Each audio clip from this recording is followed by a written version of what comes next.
Hello again, friends, and you are our friends, and welcome back to another edition of Jim Cornette's Drive Thru right here, wherever it is that you are on this beautiful Monday. We are back on Monday this week, Tuesday next week. Prepare yourself now. I am the great Brian Last, your host, and of course, the cackling man behind me who does this each and every week during my brilliant intros, the man who will be answering your questions, which have been sent in a number of times. Some of you need to quit it. To CornyDriveThru at gmail.com or on Twitter. Just stop it. Using the hashtag CornyDriveThru. Mr. Jim Cornette. Don't make me pull this podcast over. Just quit. First of all, prepare yourselves now for the program next week. What are they gonna? They gotta get their boots on. Shit, get those high boots on and pull your pant legs up, Ma. Shit's gonna get deep next week. They're preparing themselves now. Yes, we might as well mention this at the outset of the program, that we're changing our programming schedule coming up. I'm just going to take over this program for a second. We're changing our programming schedule coming up. The experience this week will not come out on Friday the 19th. It'll come out on Sunday the 21st. Reason being that I refuse to watch any current wrestling on my birthday or the day adjacent to my birthday, so that wipes out Wednesday, Thursday, and Friday. And probably what's going to happen is I'm for once, I'm taking like maybe 2 full days off this week to just putter around the house and do personal things rather than attend to business. So then that means that the drive-through next week will come out on Tuesday just to give you a little space. See, I've done some of your job for you already here, Brian. Go ahead and thank me and continue on with this program because you're the host of this show. Thank you for what? That's exactly what I was saying in the intro. But I said it with more personality and more distinctly and more succinctly. I laid the foundation, threw it to you, and you ran away with the ball. Now give me the ball back, and I'll kick it back and forth a few times. I'll kick your fucking ball for you here in a second. No, wait till we do the Manscaped spot.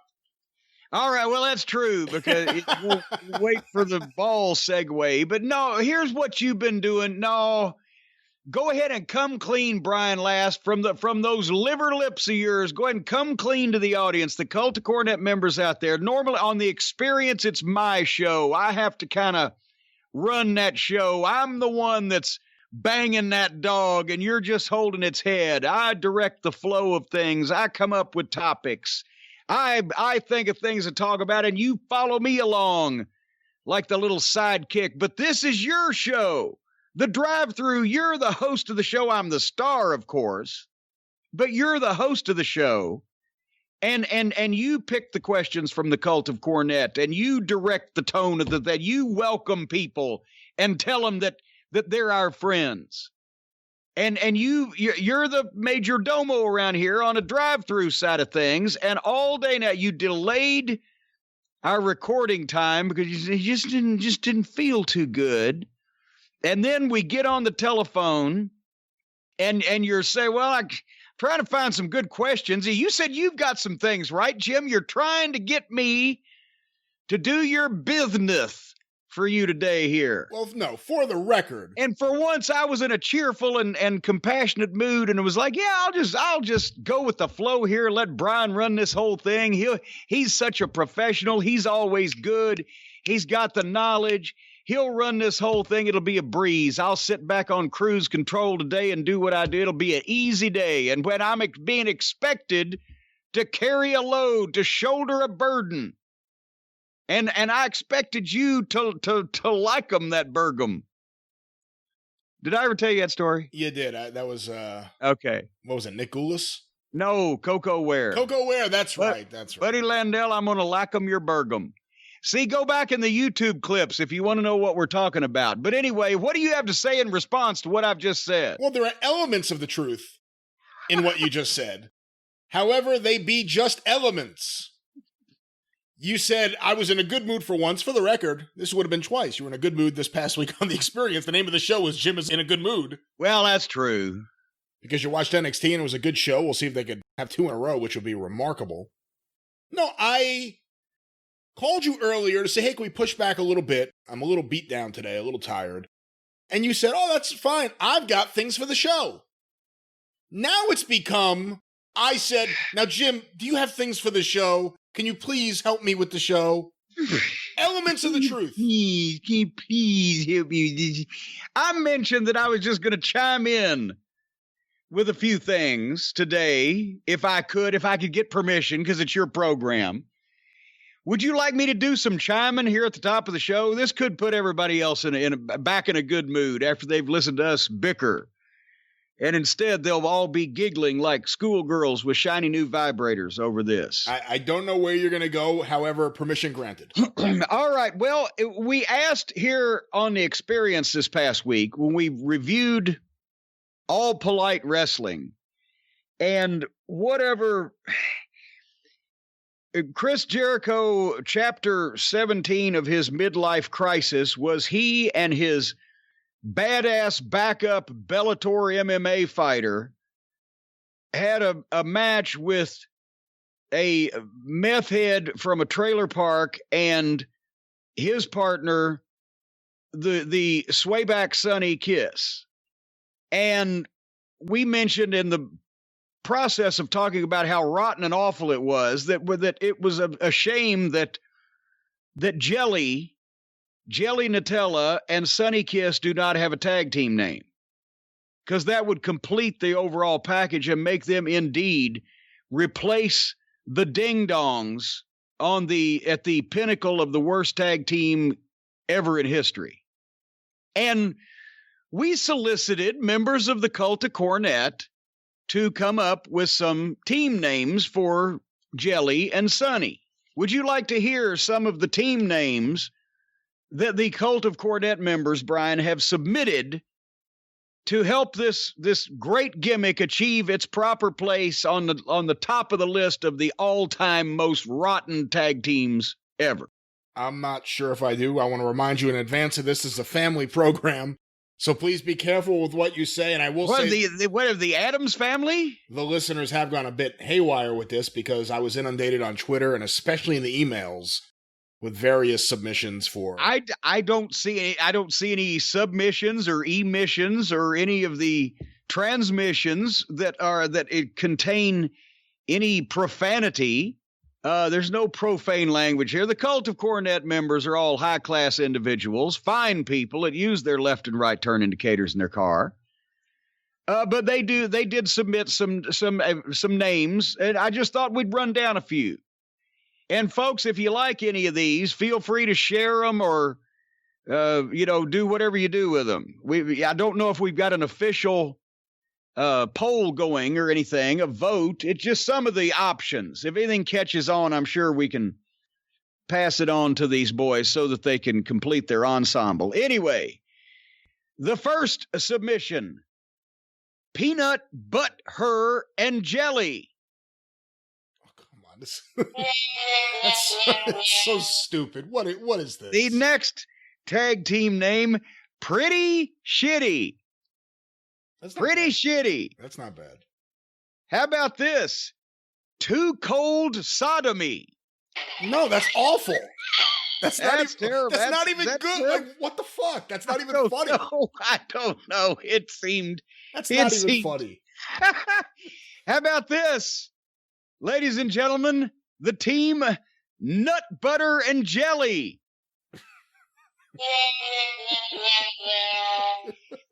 There was a trend, Brian, back in the 80s after the success of the Midnight Express and the Rock and Roll Express. There were many expresses, Lightning Express, and the basically all the express teams you've ever heard of. Here, updated just for Jelly and Sonny, the Cornhole Express. Oh, well, real quick, not that I approve of any of this.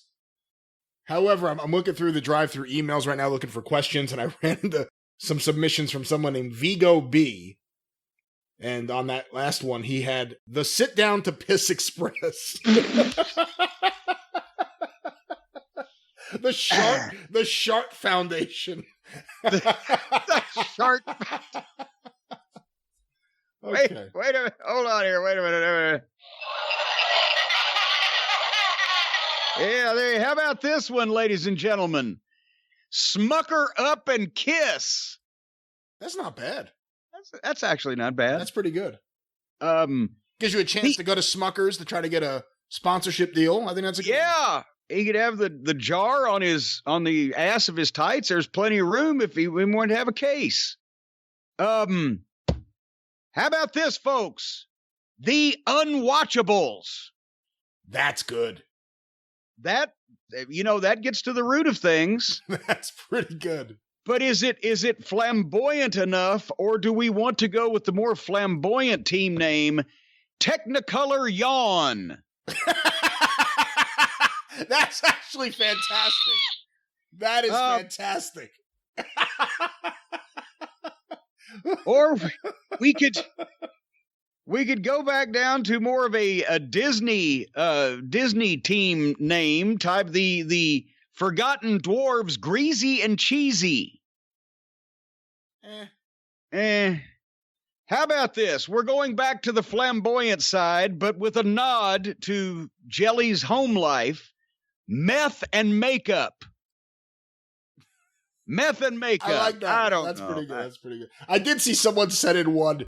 The name of it was like Sonny and Meth Head Share.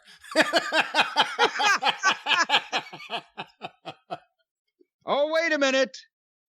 If they sign with Impact,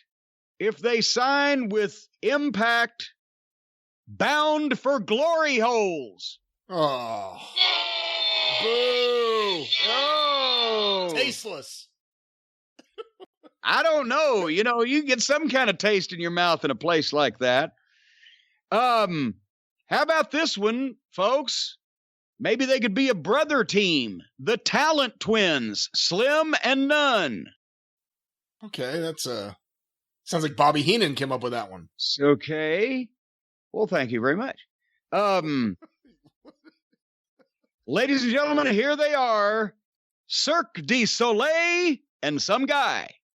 That's good. That's good. But that doesn't really give both equal billing. So how about the team of Nuts and Ass?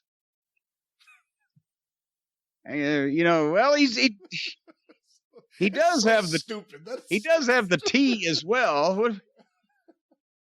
A more subdued entry.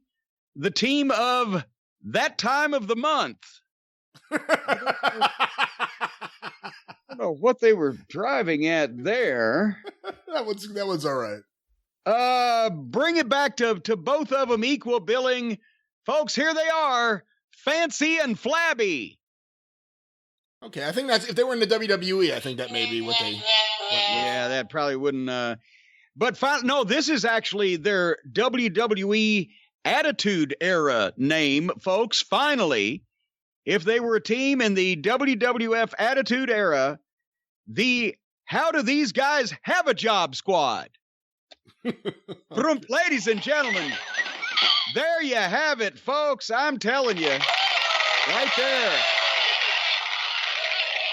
From the cult of Cornette members that were sent to the home office in Lincoln, Nebraska, the team names for Jelly Nutella and Sunny Kiss. Thank you, folks, for your contribution to the program this weekend. I mean, I'm looking at some of the ones that were sent in here. They're all ridiculous. Like some of them just are not funny. It's just random curses put together. Well, it's actually, when you think about it, it's kind of fits too, because the team is not funny and just random. Some of these are just completely inappropriate. I'm looking through some. Well, like what? Like what? I'm not saying a few of these. I'm definitely not saying some of these. I thought I was quite unprofane there. I didn't utter any vulgarities or epithets. The Exotico and Express. Can you say that on YouTube? I don't know. I don't know. Probably I think it's not. a no-no except in England. But I see what they did there. They thought you were going with the one, and then they went the other. because actually, well, when you think about it, Sonny is more manly than Jelly because at least he goes to the gym. Sonny, that is. All right, this is your program. The thing is, though, I said it to you the other day, and I saw Suzanne's reaction. Sonny Kiss at least has the ability to make people stop and say, what is this? What's going on? And Sonny Kiss at least is somewhat athletic. So does your fucking elderly neighbor down the street when he's standing out in the front yard masturbating and screaming at the fucking raccoons. He gets you to look at him. But is it an experience you really want to go through again? My point is, it's Jelly, that's the person in the tag team, that has absolutely no business being on a national broadcast. Everyone sees that guy, and it's like, why is this guy on TV? He sucks. AEW fans say this guy sucks. And a lot of people loved you. What did you say on the show when he was in there with Jericho? That it was like looking at... I said it was like a before and after ad for the effects of alcoholism and a sedentary lifestyle on meth heads. It was I don't know whether it was a sobering... I don't know which one it should have been sobering for. Whether it was a sobering thought for Jelly to see that he might end up like that, or a sobering thought for Jericho to see he's ended up like that, but never looked like Jelly. He was quite a striking young athlete in his prime. I don't know what's going on. He does look like meth head Jericho. That is funny. Well, now don't just laugh just because you can't. Don't just laugh because I'm saying this. I'm laughing because it's funny. It's funny. No, you're being a sycophant. What? A sycophant? Are you sick of what are you sick of? How do you pronounce that? You're being sycophantic. If that's how you feel, I take it back. That's what the fans say. He doesn't look like meth head Jericho. I didn't say that. So now you're being a sycophant. I agree with you. Whatever I need to say to agree with you. No, they get mad when we agree with each other because intelligent people are not supposed to agree with each other. We don't agree with each other on women's wrestling, so any of you think we only agree with each other, go listen to those segments. And pizza.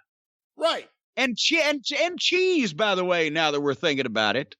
I guess you could say that, too. I had incredible cheeseburgers after my last AEW NXT watching event with triple cheese, just so you know. NXT has driven me, or not NXT, AEW has driven me to triple cheese, not the triple burger, but triple cheese on the burger. I was going to ask you that. I've gone this far. Because I don't eat cheeseburgers because they're horrible. When you say... No, now, don't.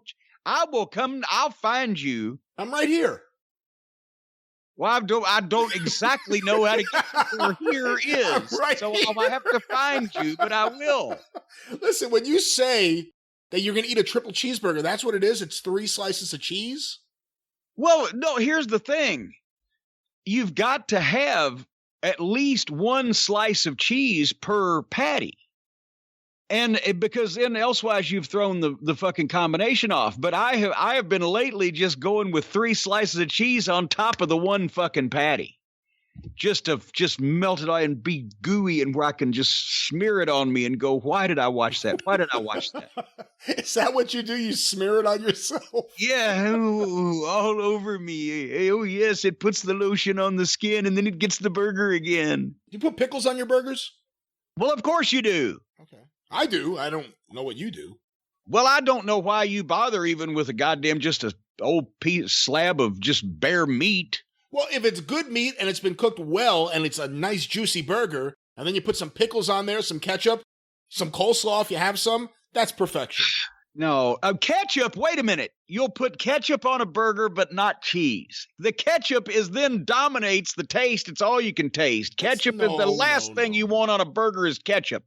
Then it's just a old goddamn, like fucking Vince McMahon or Donald Trump eating well-done steaks with ketchup, for fuck's sake. First of all, ketchup is our greatest condiment. No. Second of all, you telling me you don't put ketchup on your hamburgers or your cheeseburgers? No.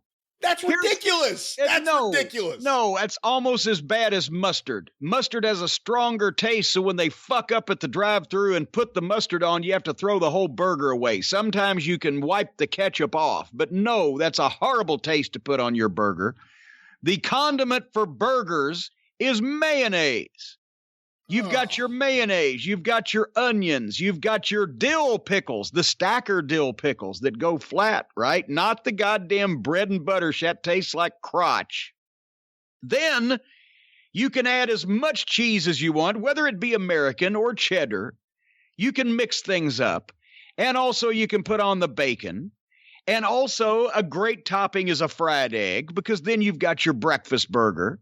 And I've discovered that they have these hash brown patties like you get at Arby's, the place that makes you shit. In the grocery store, you pop one of those in a deep fryer and you put that right on top of the bun, and then you've got hash browns, bacon, cheddar or American cheese, a fried egg, and fucking onions and pickles. You're farting through silk right there. That is the ultimate burger experience. That's ridiculous. Couple questions for you. A, how long does it take you? Yo, you've been taking notes, eh? Is this a cross-examination? This certainly is. Follow up. On behalf of myself and the Washington Post, how long does it take you to prepare this burger, and what do you do at a barbecue? I mean, I guess you don't really attend too many barbecues, but when you're barbecuing, do you have all these things, the hash brown and the egg and no, you don't have mayonnaise just sitting there? Oh, you don't have to goddamn just do everything if you're going to have a barbecue. Then what you do is you prepare your tray of toppings ahead of time, because at a barbecue outdoors, quick assembly is essential, because you don't want things to go cold. So once you've got your patty with the cheese melted on the grill, you've already taken your bun and you've placed on there your mayonnaise and your onions and your pickles, and also lettuce and tomato if it's a fine quality tomato. They are permissible as well. Leaf lettuce, not that shredded shit. I always get no lettuce at a fast food place that gives you that fucking shredded shit. It gets everywhere. But if you're doing it in the kitchen and you're going to create something and you're going to go to any lengths to do it, it's about an hour and a half procedure, because you know me, I have to lay out all my pre-preparation. There's paper towels all over the counters. There's wax paper everywhere. I'm laying out everything I'm going to need, all the utensils, all the menu items, all the ingredients, the pots and pans, or the various things. I've figured it in my mind because I've done it so much. They go in a specific place in the kitchen. Everything is turned on, heated up, deep fryer, frying pan, whatever the case. When I'm frying burgers and making bacon and doing something in the deep fryer, I put the bacon in the oven, bake it for 20 minutes, and it's the thick cut stuff, and then hit it with the goddamn broiler to get it good sizzling and crispy before I lay it out on the fucking paper towels to pat it so that the grease is minimized. And then the assembly process, I have stickers that go down through the top of the burger, because once I put the fucking bun on, you got to fucking stick it through there. It'll fall all over everything. What kind of bun do you use? I like those potato rolls and potato buns. No, the potato buns are thick. They're a little thick and chewy. Yeah. You go for the jumbo, regular old white jumbo hamburger buns, because they're bigger than your average bun, and you've got plenty of room to make your giant patties and get all your toppings under there. But sometimes, if you find the right one of those goddamn Kaiser rolls, if they're not too done and not hard, oh boy, those are good. Ideally, you don't use ketchup for your burgers. Now you're going back to the ketchup after we've gone through all of that, and of all the things that you could, because it's a staple. Remark on. It's a staple. Well, I don't like staples in wrestling or on burgers. What about French fries? You put ketchup on French fries? Yes, that's where you eat ketchup. Now, of course, you can dip French fries in barbecue sauce. You can dip French fries in tartar sauce. You can dip French fries in, as a matter of fact, when you dip French fries in the comeback sauce from Martin's Barbecue here, oh, that's good. Hey, some people dip their French fries in a vanilla milkshake or a Frosty from Wendy's. You ever do that? Well, no, those people ought to be taken out in the town square and fucking flogged in front of everybody, put on the 6 o'clock news. I agree with you on that. Because then you're not only making your fries soggy, but you're salting your milkshake. I never thought of it that way. I guess so, yeah. Well, there you go. That's stupid. What about hot dogs? What do you put on a hot dog? What business is it of yours? Tell me about your hot dog, Jim. Well, I'll tell you how I take my hot dogs, Brian Last, but one thing is I don't really eat normal hot dogs unless they're those big, fat, plump ones from Omaha Steaks. We've talked about those, but normal hot dogs are just too small and too skinny. Don't fill me up. I like the big sausage dogs, the smoked sausage dogs, the andouille sausage, the better cheddars, the things and such of that nature. It's got some oomph to it, some spiciness. But what do you put on it? Hold on, you put those in the oven or on the grill, but if I'm doing it inside, you put them in the oven and you bake them at about 400 degrees until their skin's splitting and it's nice and crispy. You bake them and they get hot and they're splitting and they're just good. And then you put the buns in next to them for about 6 minutes to get crispy. And then... What are you doing? Either you go with diced onions and a nice barbecue sauce and some grated cheddar cheese to melt on top of it under the broiler, or you go with queso, like a queso, like you would get from the on the border type of queso stuff, and dip them with the onions and the crispy buns in a cup of the cheesy queso and have a cheese dog. That's the way you eat hot dogs, with cheese or barbecue sauce and diced onions and some bacon in there sometimes. And sometimes you get those bigger hot dog buns and go all the way up for the giant full-size kielbasa smoked sausages and just eat that shit like you're the mighty Igor. What about mustard and relish and sauerkraut? Oh, for heaven's sake. The only thing you eat sauerkraut on is a Reuben, and everybody knows that. Otherwise, sauerkraut's just no good. And you do not put mustard on anything, because mustard, as we've spoken about here on the show before, is a tool of the devil. I don't know why I have to smarten you Yankees up all the time about how to eat properly. Are you okay with honey mustard? Honey mustard is good because it takes that yellow mustard edge off of it. Sometimes honey mustard is good. It depends on the honey mustard. When we talk about sauerkraut, does it make you think of Fritz von Erich? He was a sauerkraut. He was a bit dour-faced, wasn't he? All right, what's going on with this program? Oh, I'll mention something else while we're on the subject of absolutely fuck all of nothing. Okay. If you're a customer of Cornette's Collectibles at JimCornette.com, we've been announcing this. The store will be closing, as you hear this, tomorrow, Tuesday, September 15th. For the next 2 weeks, we reopen on October 1st after we have refreshed ourselves for my birthday and restocked all our merchandise for the holidays. But if you have purchased something from Cornette's Collectibles in the last 3 weeks or so, when we had the post office bottleneck, that has been rectified. Everything is going out or has gone out. You've either got it or the last stuff will be shipped this week. From the last week or so, everything's going according to plan. And we thank you for your support, and just don't panic. If you see the stores closed, you ain't got your stuff yet. That's one of the reasons, so we can catch up and send all this out this week and be able to refill everything. Now I've given you even more time, Brian Last, to be able to figure out how to, as a matter of fact, I bet the people right now, the people out there they are betting to themselves. They are saying, I bet they do not talk about wrestling or goddamn ask a single question a day. As a matter of fact, right now, the people at my bookie are taking bets on whether or not that Brian Last ever gets to ask a question here on this program. Folks, winning season has returned at my bookie. And our friends over there, they're not just my bookie. They're your bookie, too. They're our bookie. And winning season means doubling your first deposit. Insane props, epic bonuses, the craziest cross-sport wagers. Winning season means watching live sports and betting live sports all season long. And the NFL has returned. One of these days, I'm going to watch one of these fucking games. But you do, and you mean action-packed Sundays with huge cash prizes now that the NFL is back with my bookie. And you can get in on the action by using the promo code DRIVE to double your first deposit. You give them something, they double it just because you use the code DRIVE. It's designed to add more excitement to the sports you love and the games you bet, folks. So use promo code DRIVE at mybookie.ag and double your first deposit. Your winning season begins today only at MyBookie.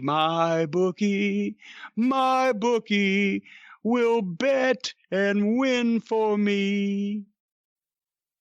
All right. Well, that sucked. Let's get some questions. Well, fuck you. Hey. What was that? You sang it a different way last week, a different ending, and all of a sudden... Well, thank you. Thank you very much. Yeah, I don't know. Tell me about your hot dog. All right. Hey, I'll tell you about my salami. Let's get some questions here on the show.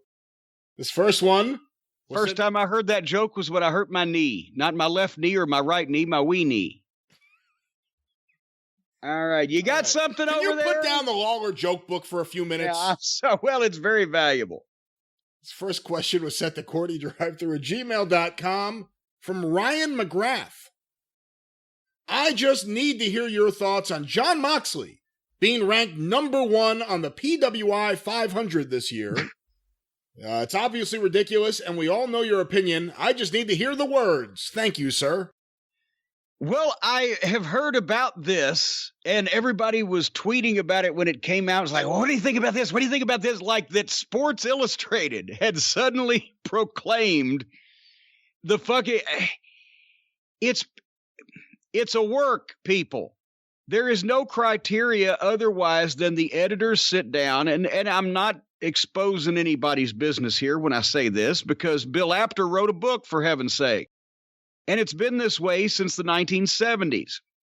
They go through and they sit down and they decide who will sell the most magazines when they put them on the cover. Hence why Mil Mascaras was Bill Apter's go-to cover guy of the fucking 70s because his colorful outfits. You've got 2 national promotions right now, AEW and the WWE has had tons of covers. And I guess they came down to picking AEW for their cover because I would imagine per capita, Brian, back me up on this or disagree with me if you think I'm not correct. Per capita, the AEW fans are more willing to buy the magazines these days, more willing to spend money to get a souvenir, whatever favorite wrestler, blah, blah, blah. So they probably figured, okay, AEW and their champion will sell us the most magazines on this. There is that's first and foremost what they're thinking about. I mean, it's not a ranking system. And I'm not shitting on it either. Like, no, they shouldn't have put him in as number 422. But if you're not going to go with somebody in the WWE, then why wouldn't you go with the other company's world champion? So by default, that's Jon Moxley. And otherwise than that, there's no really ranking system or criteria or way to quantify who the greatest wrestler in the world is amongst 20 people, none of them being Jon Moxley. But they probably wouldn't sell as many fucking magazine covers. I don't know. What do you think? I don't know what causes their decision. I don't even know who works at PWI anymore at this point to pick whoever goes number 1 in the top 500. But I will say, to your point about Moxley, despite his deficiencies in the ring, and he's a great promo, coming off his WWE run into AEW, he has proven to be one of AEW's biggest draws on TV, one of the people that moves the ratings. So if you were looking for someone to put on the cover of the magazine who would potentially boost sales, there's more of an argument for Jon Moxley than maybe anyone else in AEW currently. Yeah. I mean, Jericho cannot, I don't think at this point, be considered in a working list. It wouldn't be right to put Jericho as the top wrestler in the world, obviously, because of his age. And he's been there before, probably on the fucking cover in previous years. So there's no other. I don't see Cody selling even though he's probably a better talent right now than both of them. I don't see Cody selling the magazines because he doesn't have the widespread mainstream recognition that either Jericho does or Moxley would be in second place because of his run there the past several years. Point is, who else in AEW would be a mainstream national top name to put on the cover of a magazine or on the in that kind of position? Nobody. So I think Moxley got it by default. He done, if it was just like the people viewed him as a guy with a, brawler gimmick, okay, it works. But when you're talking about that he's supposed to be the world champion, well, maybe there, I guess, but of a,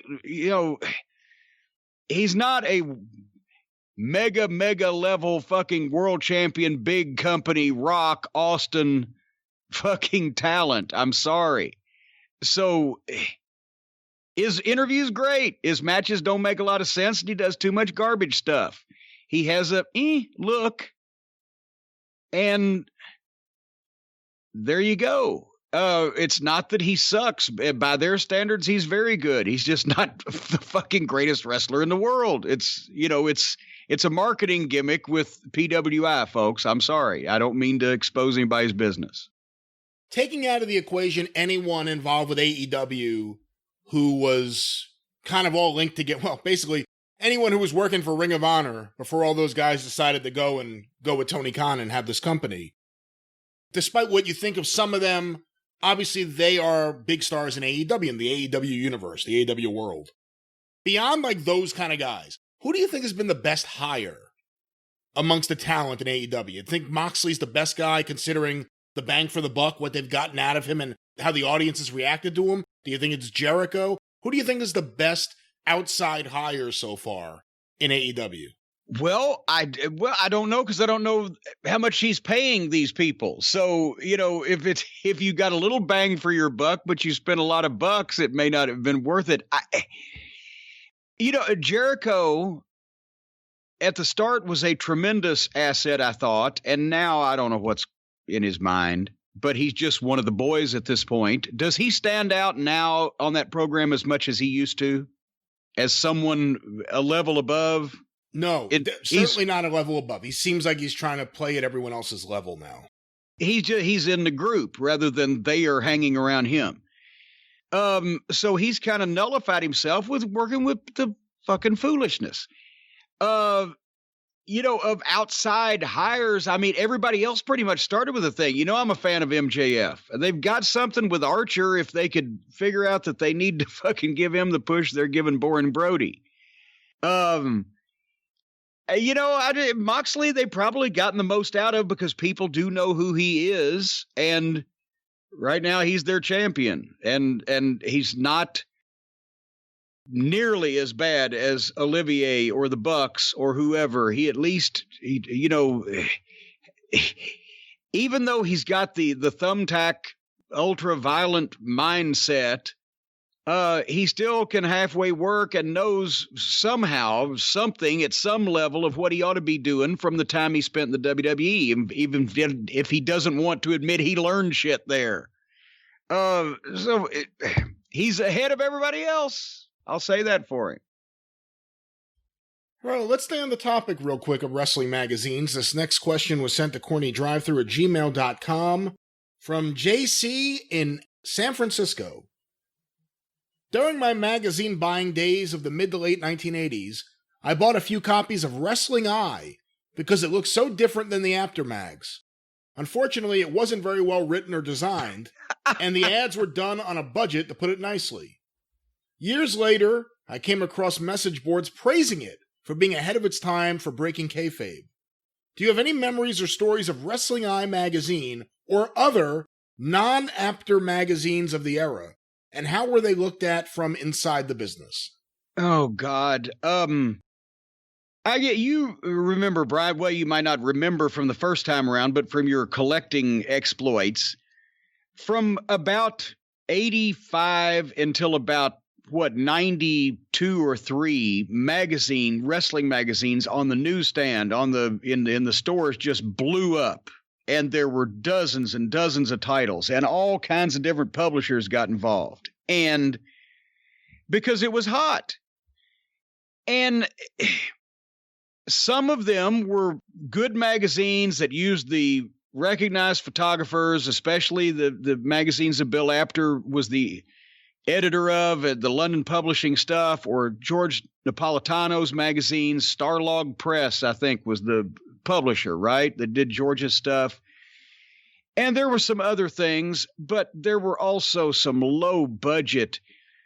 I mean, at the time, people were still reading shit. That's why people, they say, well, wrestling fans weren't as smart back then, but everybody else was, because they actually still read shit, magazines, newspapers. They were instead of their uncle's fucking Facebook. But there were a lot of publishers that printed magazines on all kinds of subjects, and they varied in quality also. And some of these publishers got in the wrestling business, and they would find somebody at random. I don't know how some of these people got jobs to be editors of magazines. You had people that ran newsletters that suddenly, well, because it paid almost nothing, and you had to just want to do a magazine to be able to do, and have actually in some cases no other employment because it took up all your time, right? So that's why they wanted to do it, but and I can't remember, who was the editor of Wrestling Eye? And sometimes they went through more than one. Well, I believe the original editor was Mike Ballou. And I asked Mike O'Hara about him, actually, when he was on a 605 Super Podcast, because Mike O'Hara was originally involved with Wrestling Eye because they were friends. Tragically, Mike Ballou died.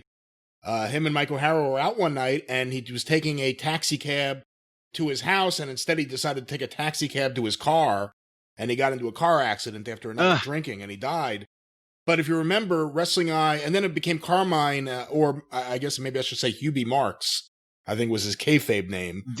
Carmine Despirito, right? Yeah. From Milwaukee. The thing that I think in 85 put Wrestling Eye really on the map was they did a glossary of wrestling lingo, of wrestling terms.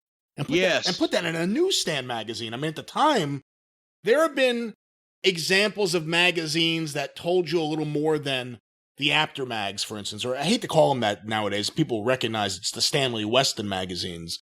Or London Publishing. Or London Publishing. I'm a big fan of the Wrestling Exchange, which only existed for 12 issues in 1980. But it was the smart fans. It was the WFIA crowd. It was the smart fans of that era. And they did things that were, at the time, somewhat revolutionary. If you think about it, it doesn't sound like it today, but they actually put results with the dates of the shows.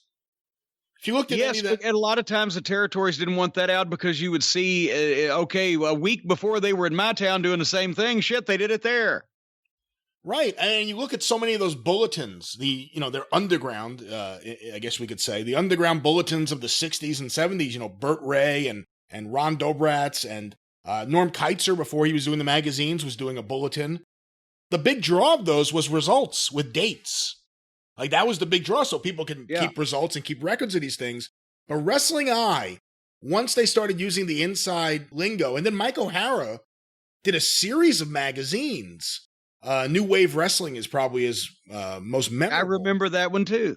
Where they used real names. And they told you things like, Antonio Inoki was the world heavyweight champion. He beat Backlund. Like, things that the WWF magazine and the official American magazines of, like you say, George Napolitano and Bill Apter, they didn't really talk about. It was like in between those magazines and the newsletters. Well, but going back to the question about all the plethora of those magazines, the newsletters I did not mind because they were being sent to people who were interested in that topic, and they were not available publicly on the newsstand, etc. It hadn't blown up yet. I didn't like the magazines that did smart shit. Now, I'm not talking about the smart shit like, it happened in public. So I didn't mind them saying that, yes, Inoki actually did beat Backlund. They shouldn't have fucking done shit like that in public if they didn't want people to know about it. But where that trend of magazines, especially and Carmine, who was an independent manager up in Wisconsin, in the Wisconsin area, it started a trend of some of the newsletter, I think Barbie Barker from Pittsburgh. That's right. some of the newsletter editors that just wanted to talk smart and wanted to show off their wrestling knowledge suddenly had newsstand magazines, even ones that sold poorly and most people overlooked. And there was some rotten ones. And like you mentioned, the ads were rotten and the printing was rotten and the photo reproduction was rotten. And then about the early 90s, when everything started cooling off, you can trace the demise of all of those extra lines of magazines to that, even when I think it was 93, London Publishing cut down the size and paper quality of their magazines. Instead of an 8.5 by 11, they went to an 8 by 10, as I recall, and also a more pulpy paper because they had to cut costs. And actually, about 1993 is where I've cut off my wrestling magazine collection because they just, both everything else folded up. There wasn't that many lines. And the London Publishing magazines started getting, at that point, even a little more inside and a little more blah, blah, blah, and to more low budget. And the territories were gone after Smoky Mountain. When we'd get some articles, I'd keep those, but I pretty much lost interest in the magazines for collecting purposes at that point. And then here lately in the modern era, there've been, a few that I want to go back and like get runs of, like Fighting Spirit magazine, when they were publishing, was such a nicely done magazine. And I've had a column in it. But the mid 90s was pretty much that's kind of what happened with wrestling. It got so hot that everybody had a magazine, or it got so hot that everybody was running shows. And then within a few years, everybody got smart, and then everything fucking fell in a hole. The magazine business followed the fucking wrestling business. When I first really got into wrestling in 89 and I went to my newsstand, the Cozy Nook in Long Beach, New York, had every magazine. Wait a year. What the... Your newsstand was named the Cozy Nook? Well, it wasn't necessarily just a newsstand. It was a little diner, and they had every candy you could imagine, and they had every newsstand magazine and every comic book. It was fantastic. Was there a fucking Asian masseuse on the premises also? No, it was run by a guy named Marv, who was always clearing his throat. Did Marv ever give you a massage? No, well, at least not. I'm not willing to talk about that at this point. Well, I'll call BetterHelp and see what we can talk about there. Have you ever seen the inside of a Turkish prison? But I went in there, got into wrestling, wanted to get a wrestling magazine. And at that time, there were so many out there. The one I ended up buying was the WWF magazine with Ted DiBiase on the cover. Because it was the one that looked the least seedy out of all of them. Some of them just looked dirty. And I didn't know what to expect. And the other thing was, at that time, I knew the WWF guys. I didn't know all of the, if you had NWA guys on your cover, okay. I was just starting to see these guys too. But if you had guys from Memphis, if Lawler was on the cover, I had no idea who Jerry Lawler was yet. God forbid you had someone that wasn't even in those categories, either Memphis, NWA, or WWF. I didn't know what to think. But there were so many magazines. I mean, legitimately, there was the WWF magazine. There was between, I'm going to guess, 4 and 6 after mags, because there was Inside Wrestling, The Wrestler, Pro Wrestling Illustrated, Sports Review Wrestling, maybe an annual or two were still up. Napolitano had Superstar Wrestlers, then there was the big size Superstar Wrestlers, and then there were a few other magazines under the Starlog. There was Wrestling Eye, there was Wrestling's Main Event, there was the Mike O'Hara magazines. I think there were 2 or 3 at that time. He brought back Wrestling Confidential, the old title, or at least the name of the old title from the 60s. I mean, there were a ton of magazines. A few years later, there was WWF, there was WCW magazine, which started up. There were some of the after mags, like you said, it was noticeable. It was really noticeable when they lost the quality of the paper and they shrunk in size. Well, but think about this also, even in the 70s, the London Publishing, there was at least 12 or 15 titles a year from London Publishing. The Wrestler, Inside Wrestling, Pro Wrestling Illustrated, Sports Review Wrestling, Ben Strong Wrestling, Wrestling's Greatest Battles, and reprint books, and the Best of the Wrestler, and this and that and the other thing.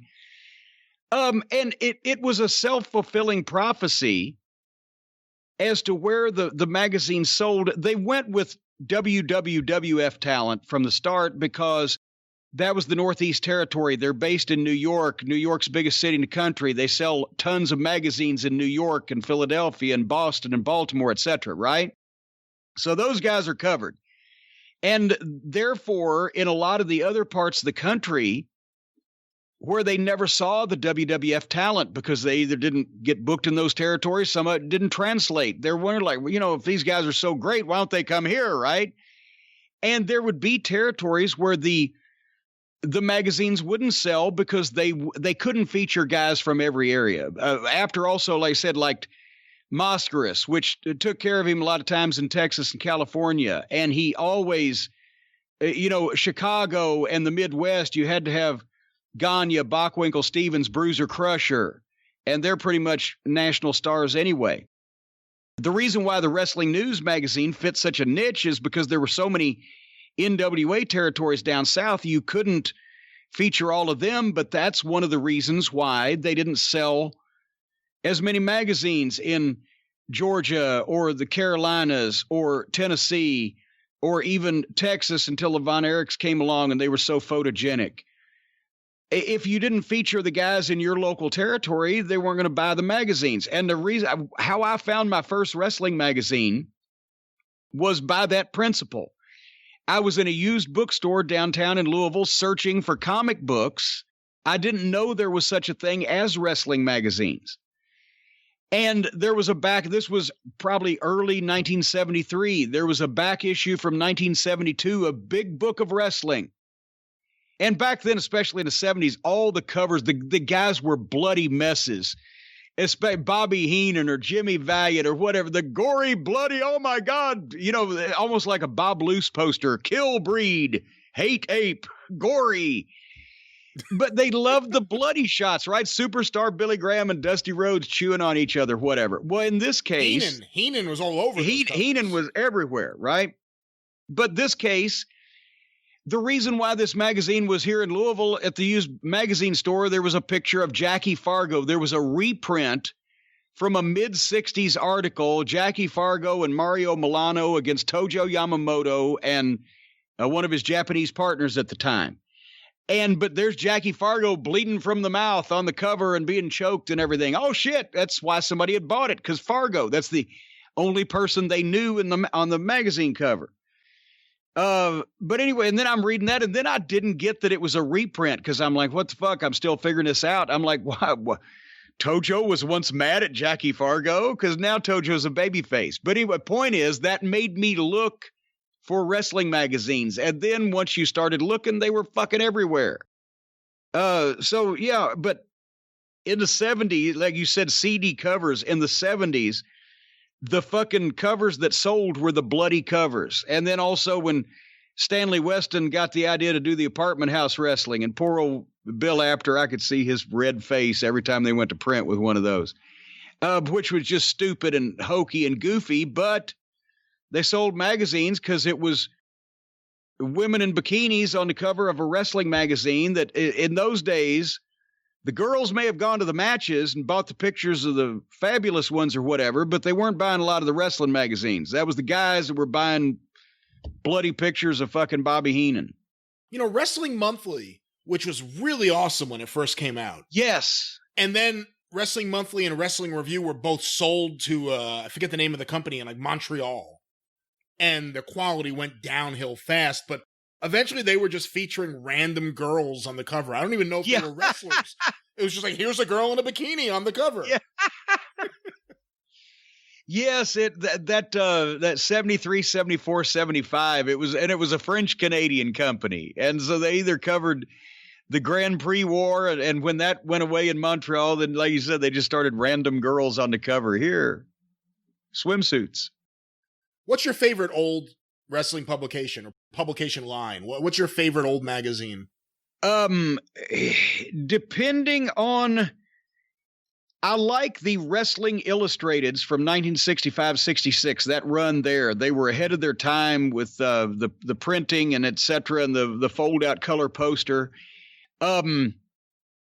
my most favorite magazines and magazine covers are the series of those NWA official wrestling from the early 1950s with Rocca and Carnera. Yeah, those are great. And Thez and all those guys in the kind of painted, old-fashioned color covers. I like those. And,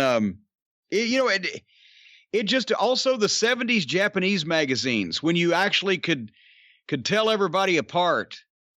When I was watching the videotapes at the time and keeping up with everybody. And, then as toward the 90s when, I stopped having time to keep up with the videos and the new crew came along, then it was like, and so they lost so many Americans because there was no territories. And it was like, well, fuck, I can't really keep track of all these guys and I can't read them. The only thing they ever printed in English was the photo credits. My mom used to get the biggest kick out of that. An entire 6 pages of Japanese writing. She had no idea what the fuck, and it said photos by Jim Cornette in English. Raul Gomez de Molina. Oh, from Miami. That's right. All righty, baby. Whatever happened to that guy? That guy had great photos. You never hear about him. I guess, hey, a lot of things happened in Miami in the fucking 80s and 90s. You never know where old Raul ended up. Okay, well, there you go. Hey, I hope wherever he ended up, he's wearing a comfortable shirt. You know what? That is exactly what I was thinking. I would hate for him to be floating in a canal somewhere, the victim of Noriega's boat lift, and not be in a comfortable shirt, folks. Jesus. We have talked about it before. I don't like wearing dress shirts. I don't like the collars. I don't like the ties. I don't like the scratchiness.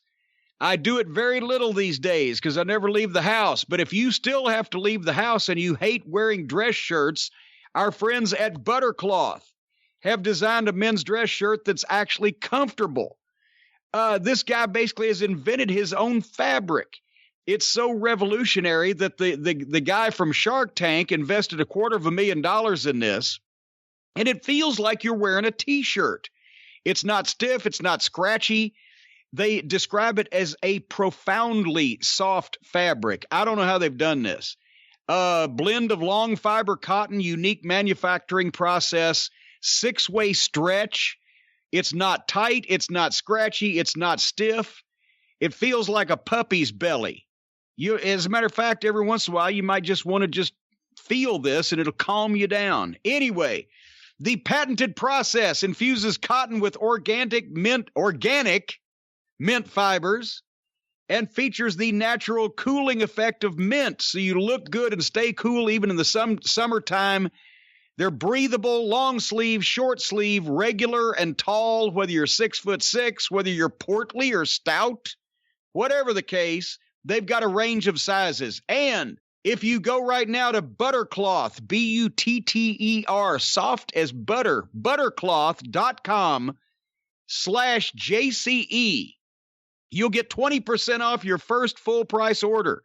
Buttercloth.com/JCE, 20% off your first full price order at Buttercloth. You got to wear these things. I wish they had been the ones. I'm talking to the people now. I'm not talking to you. I know you. You send me pictures constantly of yourself modeling the Buttercloth shirts. I just don't know where you're getting those summer tennis skirts from the Keith Lee collection. You're wearing But anyway, I wish these guys had made the straitjacket that they put me in at the Great American Bash 88 when I was up in that cage, because that thing was stiff and scratchy.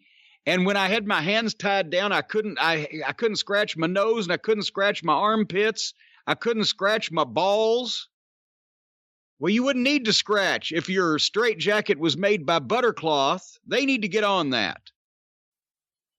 All right, well, let's stay on the topic of clothing, because several people sent this in. I thought you were going to say straitjackets. Or tennis skirts. But let's stay on this topic. Several people have sent this in. I'll read this question sent to CornyDriveThru@gmail.com from Ron Eastman in Austin, Texas. I assume Austin, Texas. It says Austin. I wanted to see what you guys thought of this. A lot of women on social media were ragging on the guys who didn't understand how expensive Rusev's clothes were on Dynamite. Maybe we are the ones out of touch if this is mainstream, and I have a little diagram. Wait a minute. You now, so read this to me again. What now? Who was saying what about where? I wanted to see what you guys thought of this. A lot of women on social media were ragging on the guys who didn't understand how expensive Rusev's clothes on Dynamite were. So they are saying that those clothes apparently were expensive, is what I'm hearing. I have a picture here. I guess it's his first official AEW photo. I can't believe he's wearing this and smiling. And this was the Bulgarian brute Rusev. The Disney t-shirt appears to be pink. The Mickey and Minnie Mouse pink t-shirt that he was wearing. Well, it was a pink print on what appears to be an off-yellow, off-white shirt. There was pink involved. Pink involved. It says more pink than you would expect a Bulgarian brute to be debuting in. That is a Gucci Disney shirt valued at $650. What? The pants he wore. Wait a minute. That literally Mickey Mouse t-shirt. I'm not knocking the shirt. I'm saying it literally was a Mickey Mouse t-shirt. Pink. Was worth $650, was priced at $650. I'm looking at it. It may be a version of red, not pink. I'm not exactly sure, but $650. I don't care if it's fucking magenta with a hint of taint. You can go to Walmart and get the same goddamn looking thing. But it won't say Gucci. Well, Gucci goo. Who gives a shit? You'd have 600 and... Because you could get that for $650 at Walmart. So that means you would have from $650, you'd have $648.50 left over. So your math is a bit off, but the point is taken. 648 from 650. Yeah, that's right. You'd have $648 or 640. No, see, you see, that's what I'm exactly saying. What I said. You'd have $643. That's right. And 50 cents left. That's right. And you wouldn't have Gucci.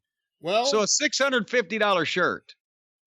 Let's go with the cheapest thing he's wearing in this photo. His shoes, Adidas Yeezy Boost 350 V2 Earth. What? Wait, what? What did you just say? These are the Kanye West branded sneakers. They are called apparently, I'm not familiar with these. I wear flip-flops. Yeezy Boost 350 V2 Earth, valued at $220. Those brown fucking clodhoppers that looked like in the old, if he came along in the 50s, they'd have had one of those metal bars run in between those two fucking shoes he was wearing to correct the goddamn posture from his polio or spina bifida. They were fucking therapeutic, orthodontic, or orthopedic, or whatever shoes for $250. $220. $220, whatever. Okay. And then the main event, his pajama pants, Gucci Disney X Gucci jogging pants, $1,450. Wait a minute. Wait, he had on fucking brown sweatpants. You're telling me the brown sweatpants cost $1,450? Does he have certainly he is not claiming that he went out and spent this money. Did somebody provide him these clothes? Is that why he was wearing them for free? Because he's promoting something or a store? He's not admitting in public that he paid well over $2,000 for that explosion in a Salvation Army drop box that he was wearing on national television. He looked like a goddamn idiot. I haven't seen any denials. I haven't seen anything where he said that it was supplied to him. I have to believe these are his clothes. And it's an important lesson for all of you out there. Money is a fantastic thing to have. Live under your means. Don't spend $2,000 on pajama pants and a t-shirt. Yes. What kind of fucking sucker is it? Do they teach them nothing in the WWF now or WWE? Because he was there for a while. That's the first thing I used to tell the guys in OVW. Well, they got that's the problem is now they go to NXT instead of OVW. Instead of being on the fucking ring crew and working the goddamn Von Reno Starks Community Center in E-Town, they're on national television. But somebody had told, especially this fucking sapsucker, idiot, you apparently aren't real bright, and you're probably not going to fucking be a big star in this business very long. And if you're lucky enough that somehow you're making some fucking money for a little while, don't buy $1,500 pajamas. You fucking... Remember the time Flair got me the fucking Sansa belts from Michaels of Kansas City? I told you that story. I don't remember. Ric Flair loved to get, every time he would go into the Central States territory, he would get a new wardrobe because Michaels of Kansas City was his favorite men's clothing store. And that's where he got all the suits that he wore on TV and all the Sansa belt slacks and all the leisure suits and all the shirts and all the everything, the shoes, the whole 9 yards. And I happened to mention in the locker room one day because I was always trying to find all the wild colors. And the reason I got the Sansa belts, the slacks that they had back in the old days there, is because they were made out of polyester. JR, you say the prince of polyester, right? Well, polyester, unlike a lot of suits and the material that suits were made from, polyester stretches. You could take bumps in polyester. The belt, if you had a slacks or a pair of pants that goes to a suit that needed a belt and belt loops, then you've got something that not only can snag, but it can be ripped. Marks can snag them. The belt doesn't allow your waistband to expand, but you bust the seat out of these pants. I'm telling you, running around the ring, jerked in the ring, taking bumps and being a manager, Sansa belt slacks were fucking great, right? But I was bemoaning to Rick one day, well, I can't find all the, the crazy colors here in Charlotte. I went home one year and they had colors out for the Derby, blah, blah, blah. He said, they've got a bunch of them at Michael's. I said, really? What's your size? And I told him whatever size I was wearing at that point. I used to have like the small, medium, and large selection.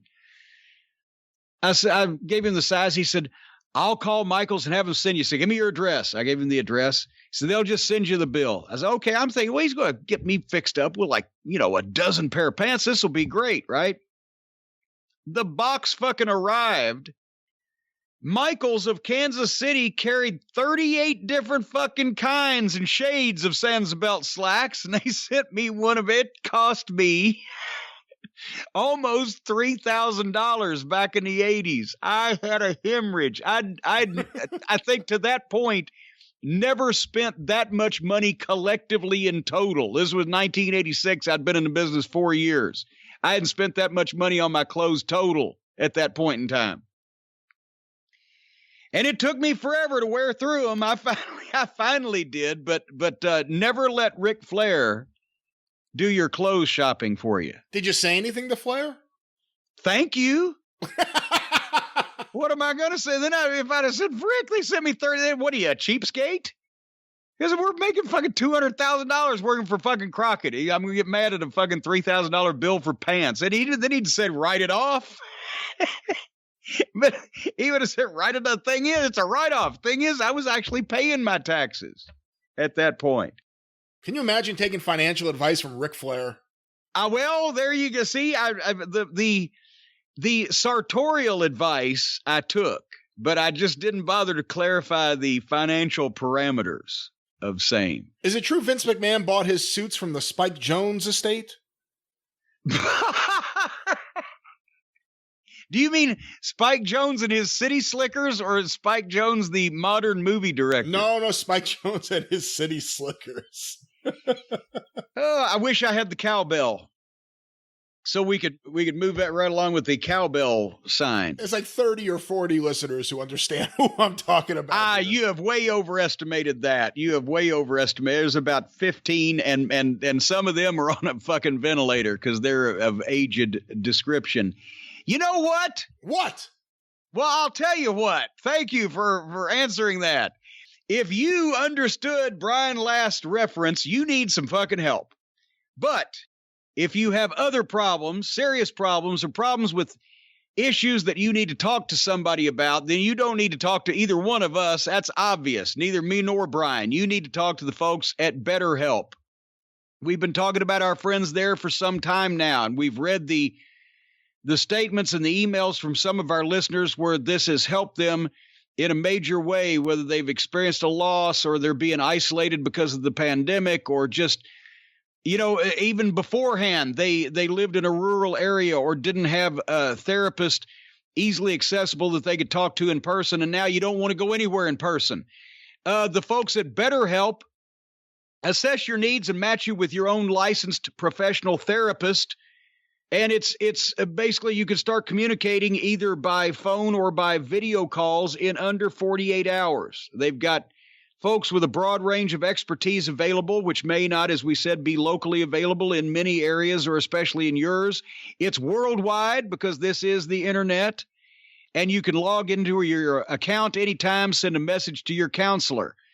So basically, you can go to BetterHelp.com and read some of the testimonials and join the over 1 million people taking charge of their mental health with the help of an experienced professional by going to BetterHelp.com. And as a special offer for our listeners, get 10% off your first month's services at BetterHelp.com/drive.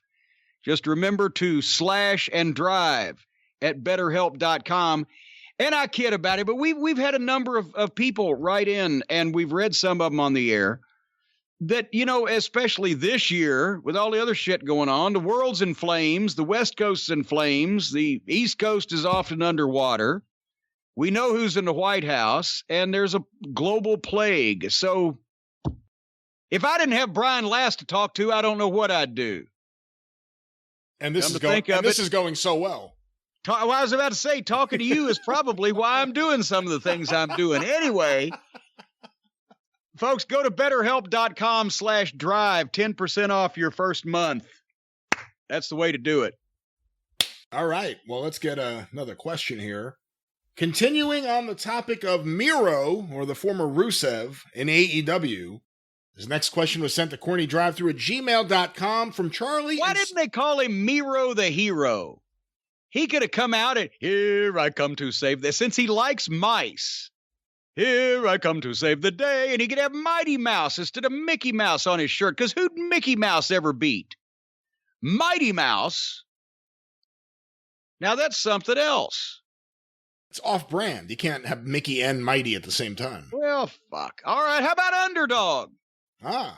He could be Miro the Hero. He could come out like a typical shoeshine boy, humble and lovable, wearing his brown fucking pajama pants and his fucking clodhopper shoes, walks like he's digging taters, as Mama Cornette used to say, with his little mouse shirt on, and then he could change from humble and lovable newsstand boy, or shoeshine boy, or newsstand boy, into Miro the Hero.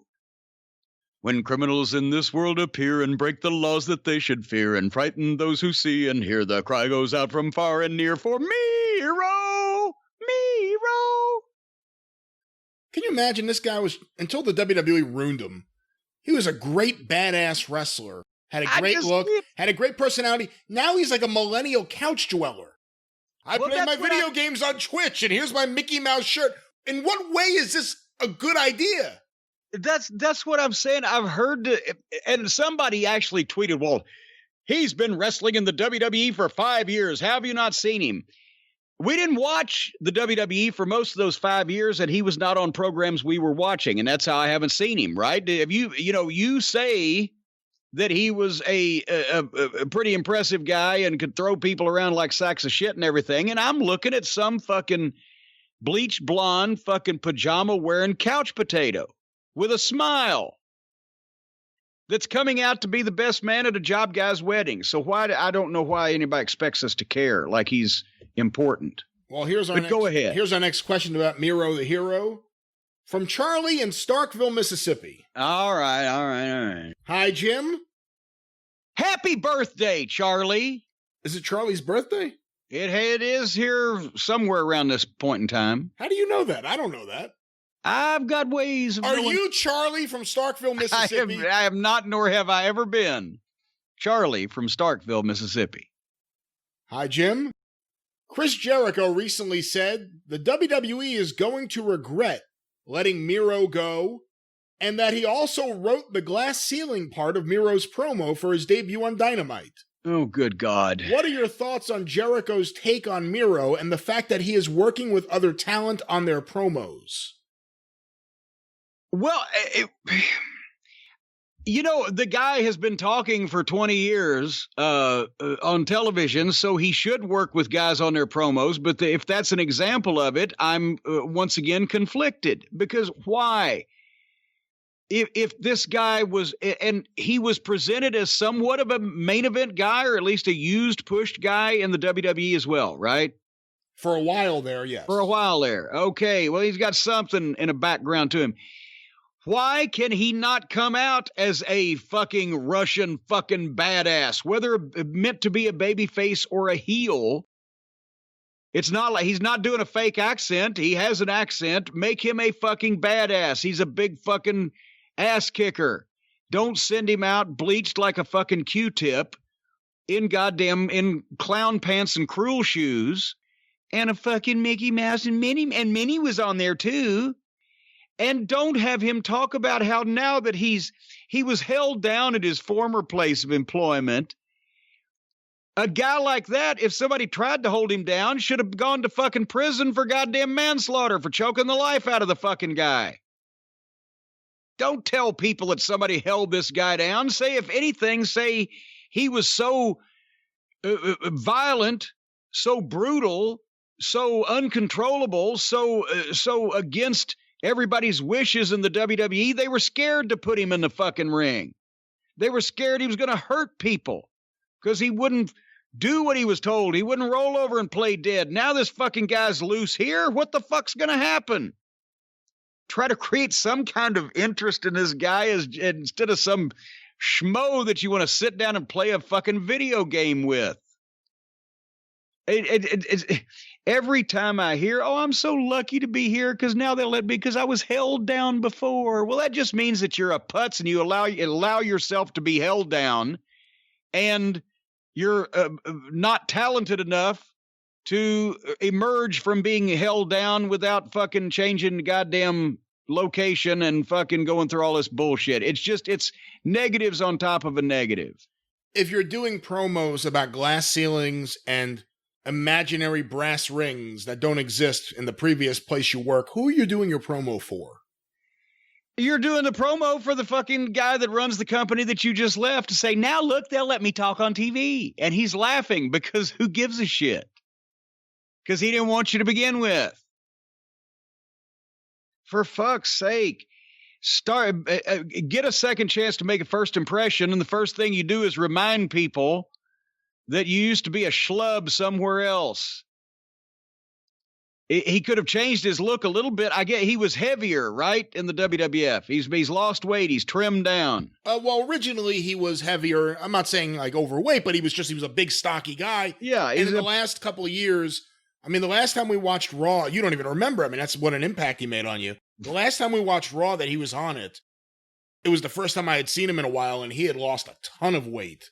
And unfortunately, he lost a lot of his presence with that weight loss. Well, I would just, make something a positive. Come out and say, I've lost weight. I've leaned up because I'm going to, be able to hang cardio-wise with these guys or whatever, all the smaller people. I don't fucking know. But send the guy out with a backstory that you might be impressed by, intimidated by, or even scared by, depending on whether you want him to be a heel or not. And you've got this big fucking Russian talking badass, and he looks like a complete putz. So it's just, and the whole idea of I'm either achieving my dream by being here. Did Steve Austin ever come out and say, I've always dreamed of being in the WWF? Well, he had, but he didn't say it. Because if he'd have said it, everybody, well, what the fuck? You're easily fucking pleased. What do you think about the idea that so many of these guys come into the company and they can't let go of where they came from? I mean, I don't remember Moxley doing it. He may have, and I just don't remember. But early on, Jericho made comments in his promos, veiled shots at WWE. Cody took a sledgehammer to smash a fake throne, which was just so stupid. Well, here's the thing. I like snide comments. I've made a few of them in my time. If you make a few snide comments without being overly, for the people who know, they know, and for the people that don't know, it works in your universe. If it works, if the line works on your show that you're on now, as well as being have a double meaning and be a reference to other shit, then I like shit like that. But if you're just fucking just constantly harping on the other place, then you're doing the same thing the Poffos did to Jerry Jarrett in the war in Tennessee in the 70s and 80s. You're just putting the competition over, and you're in second place. So you're putting the leader over. Are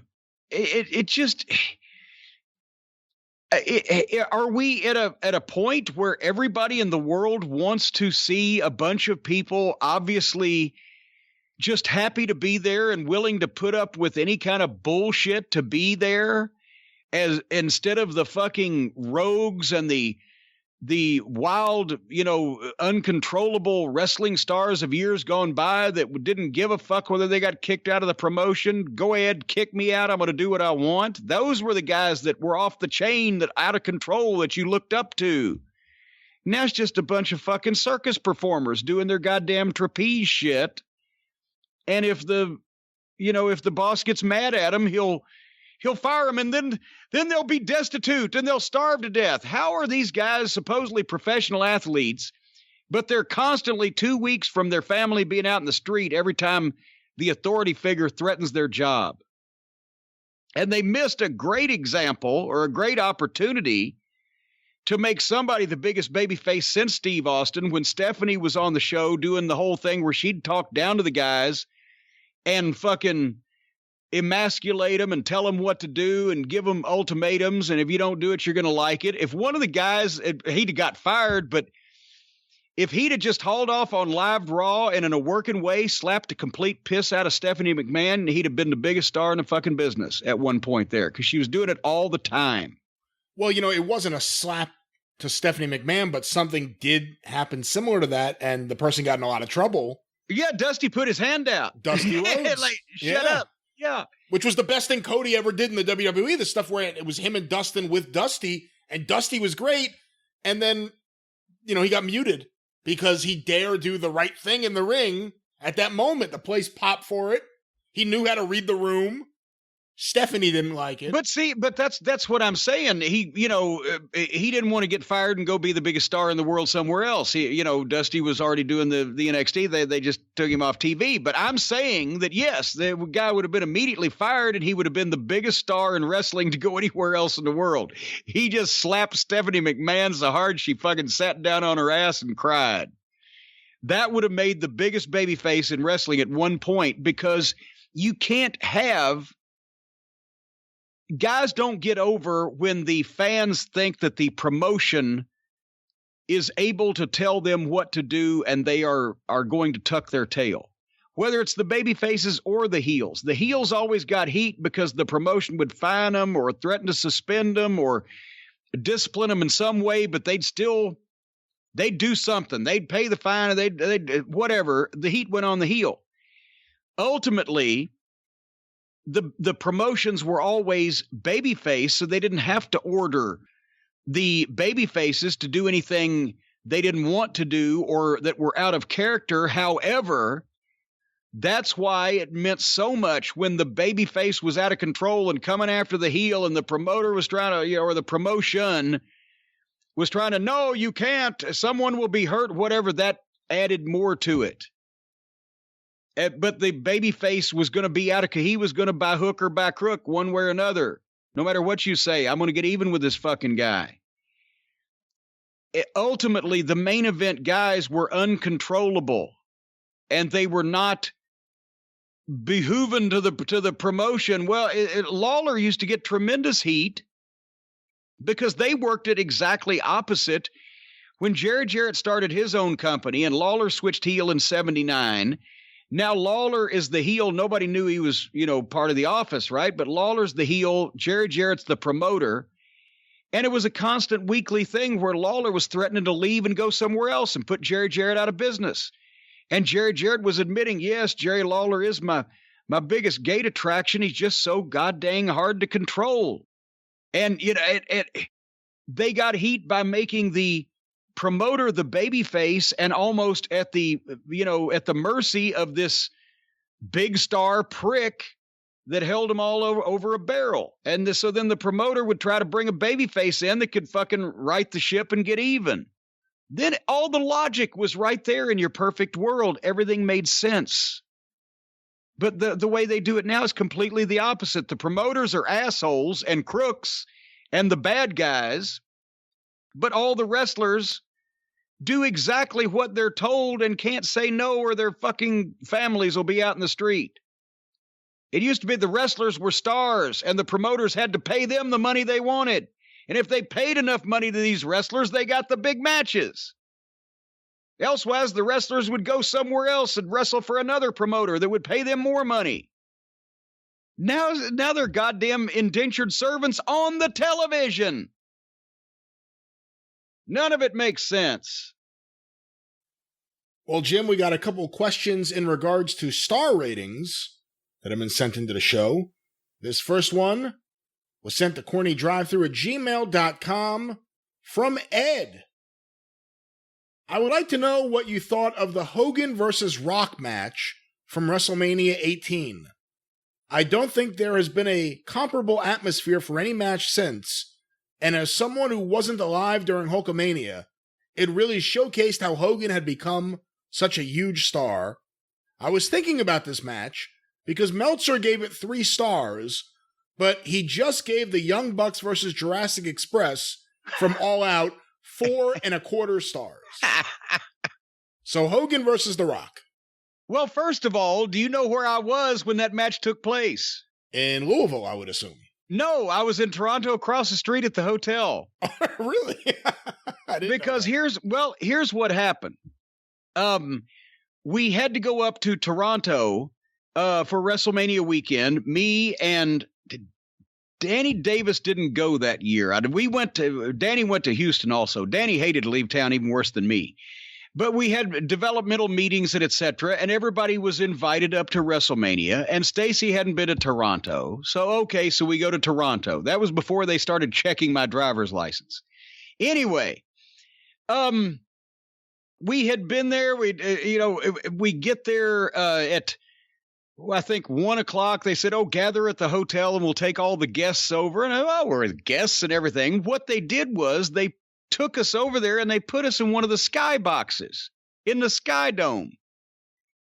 I've been farther away from fucking rock concerts that were happening in Louisville, or I've been closer rather to rock concerts that were happening in Louisville while I was in my house than you are to the ring if you were in a fucking skybox in the Sky Dome.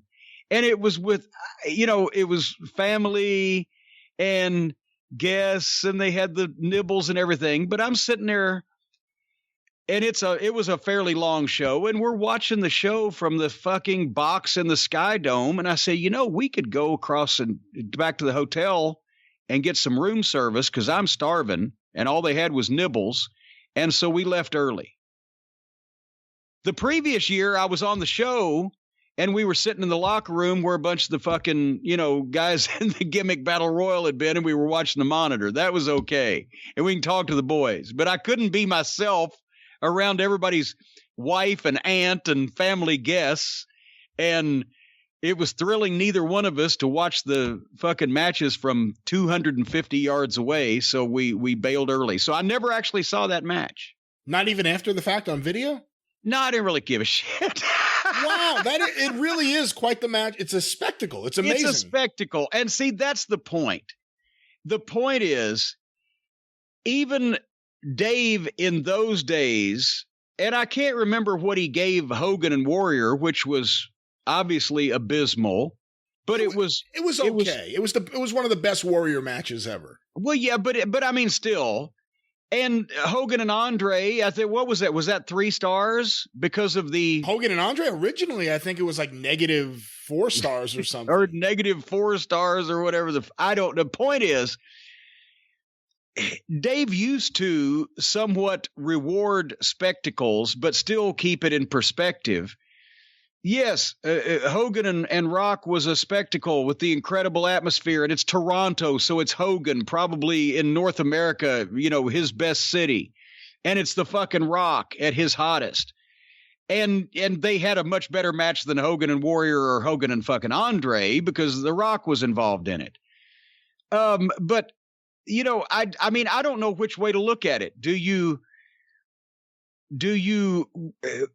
rate the actual match just on the match? Because then in that case, Hogan and Andre was one of the worst wrestling matches ever held. Or do you rate the spectacle and the box office and the historic nature of it?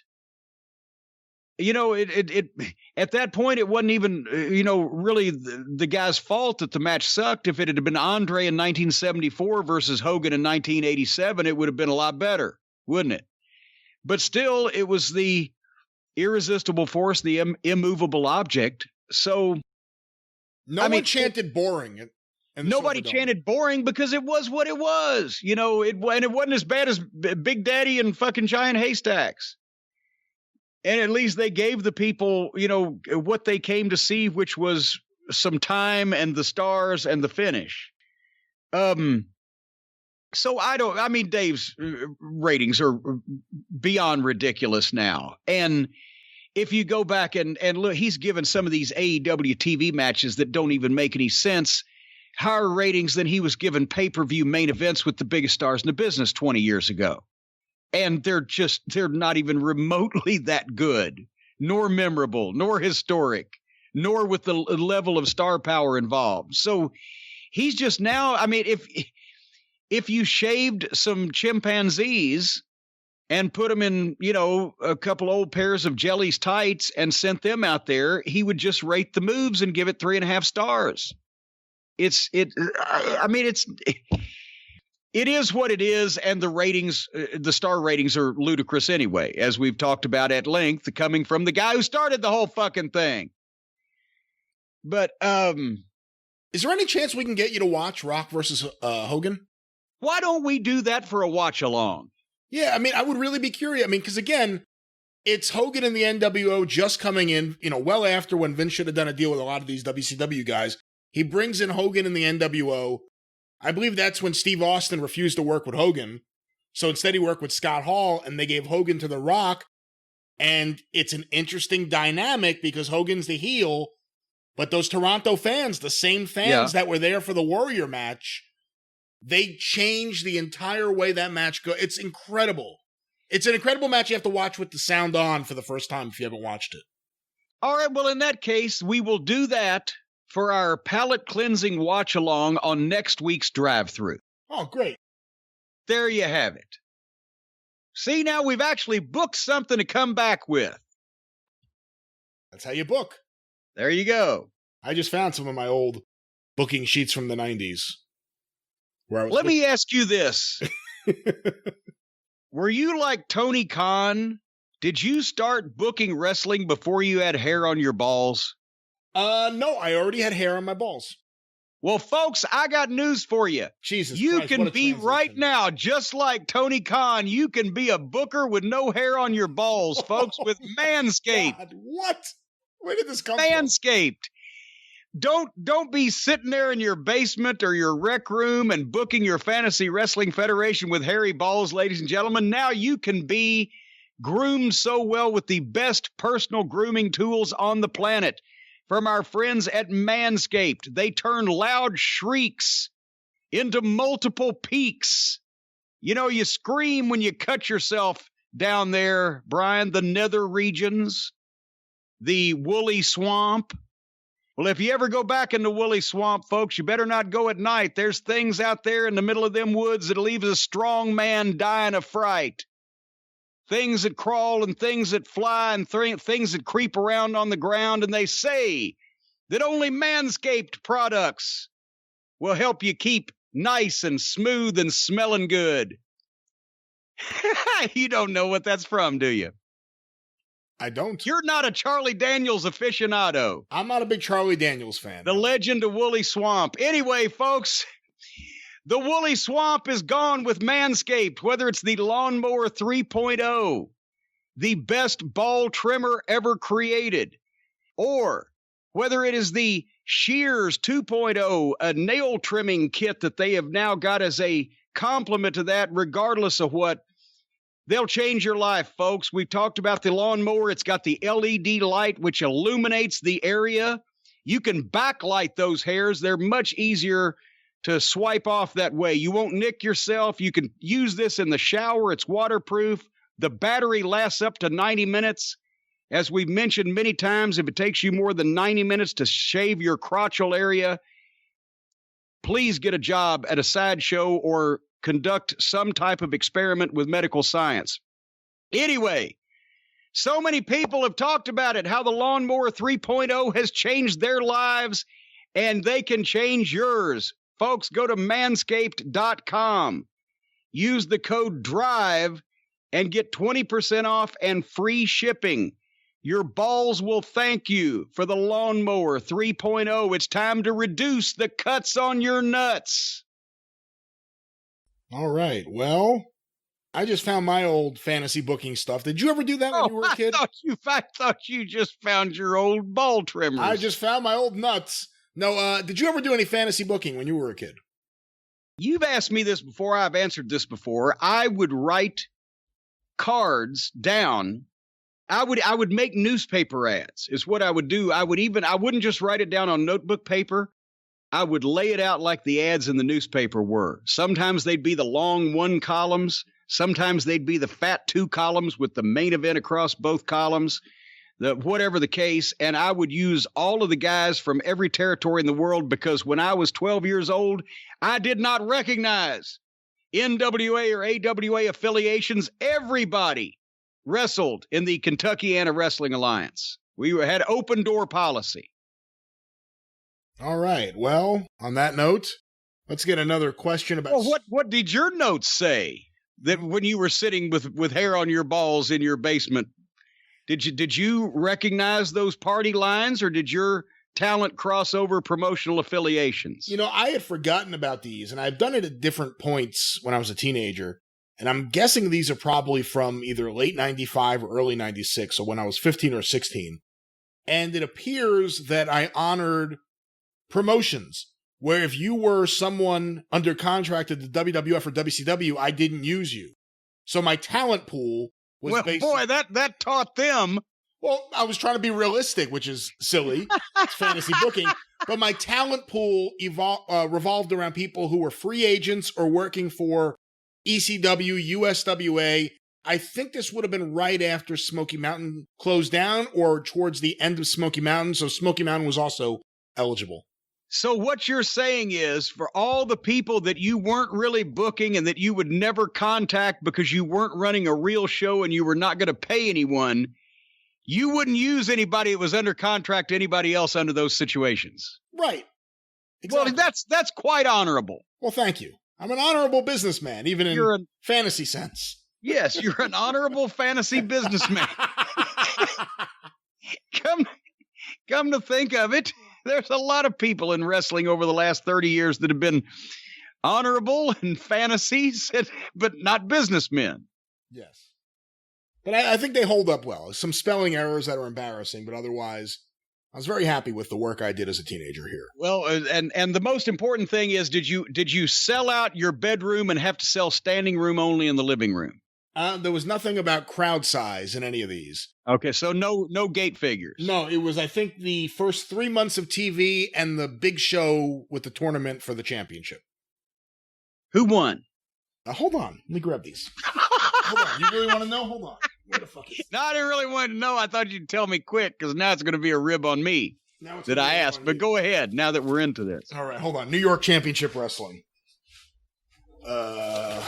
Where was the tournament final? New York title. NYCW. Somebody needs to trademark that. I had a different one before this, which was Super American Wrestling, but this was this variation. Title tournament final. Is this really what I did? Okay. Oh my God! Now he's going to be embarrassed. Yeah, JT Smith versus Buddy Landel. Oh my God! Buddy dominates the match. Every time JT takes control, Buddy cheats to get advantage back. Buddy goes for a body slam. When he has JT up, he slides over Buddy's back and gives him a drop kick. Buddy goes to the floor. JT dives on him. They go back into the ring. Wait a minute, you had the guy doing a fucking dive. Well, that's what JT did. It was realistic to what he did. Well, that's true. Several near falls. JT is able to hook a Northern Light suplex and gets the win. Buddy beats him after the match until the faces make the save. I like JT Smith. JT Smith was a nice kid. He had a propensity for falling off the fucking top rope onto his head a lot, didn't he? Well, if you remember, he was wrestling for Joel Goodhart's TWA, and then he was an early star in ECW mainly because he was talented, but he worked in Todd Gordon's pawn shop.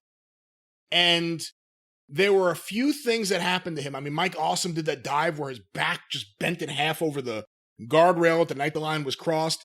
And then I think he fell off the rope to the floor and he got a big knot on his head. Well, no, a knot on his head doesn't do it. He had like a double face. His side of his head swelled up so bad it looked like he had like a conjoined twin coming out of the side of his fucking head from the pictures I saw. Which may have been one of the incidents that popularized "You fucked up" as a chant in the ECW arena. That was it. Yeah. And then he became someone who thought he was Italian. And he started the full-blooded Italians. That Paulie booking, it doesn't hold up as well now. I got news for you, Brian Last, from a person who's had experience booking Buddy Landell.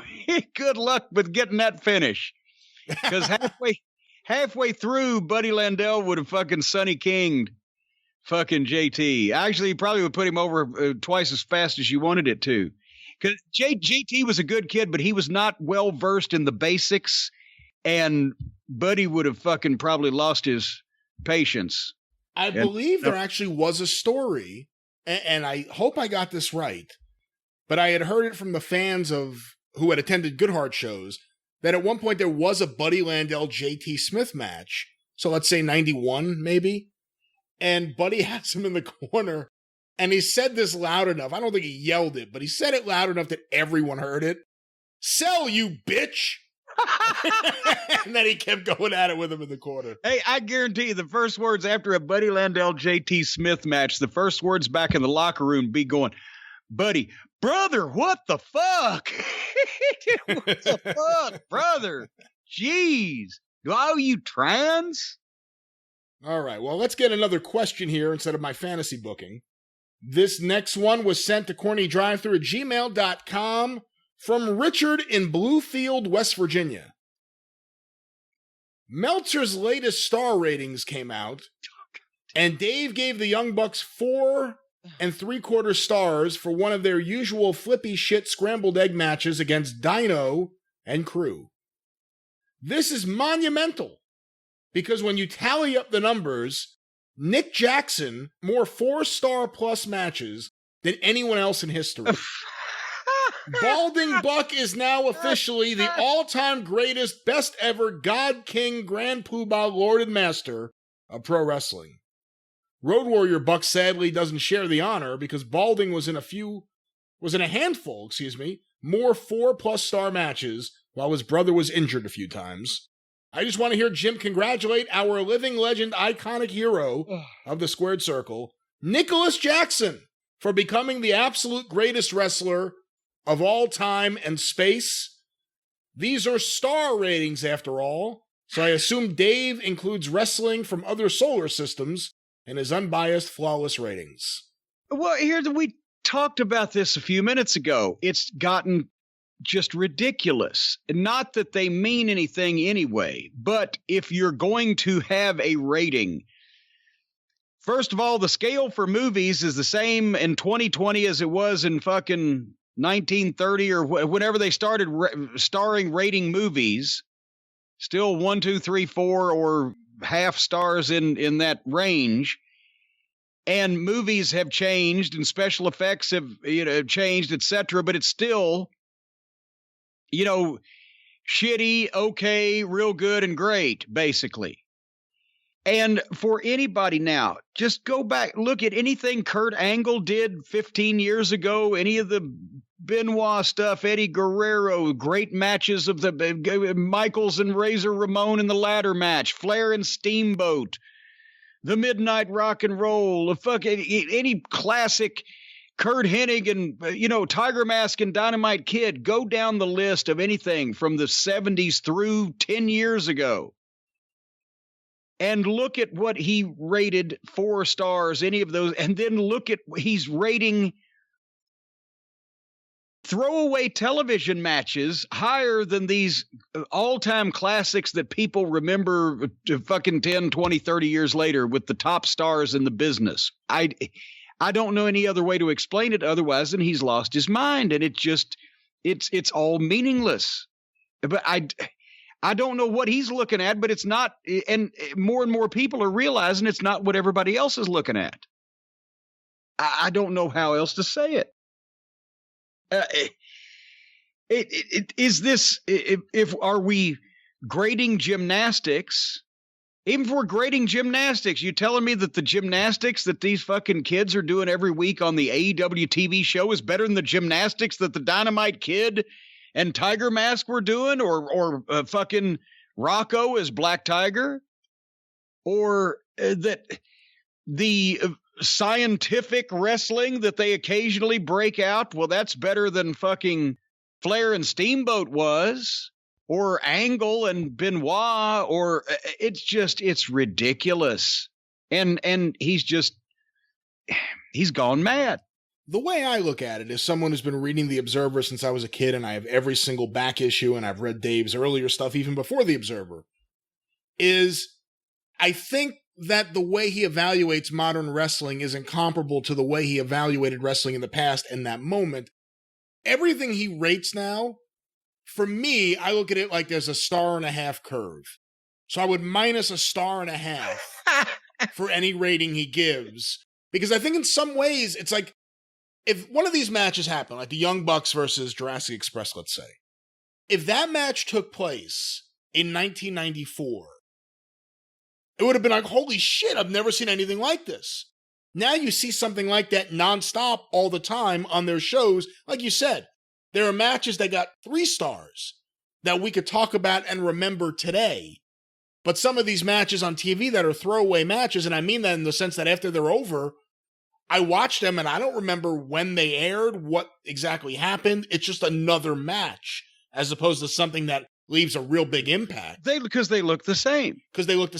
So I look at it like, it's almost like they're being graded for what they would have been on a show with slow matches. But see, here's the thing that doesn't perfectly perfectly fit, because if we'd have seen Jurassic Express versus whoever the fuck 30 years ago, at some of the maneuvers, we would have said, holy shit, I've never seen anything like that. But ultimately, people would have farted at it because it didn't make any sense. And it didn't fucking follow any logical pattern of a contest. It's just an exhibition of stuff. So that audience would have been even more critical to that. Well, that audience would have been as critical as I am now, because they all thought that way then.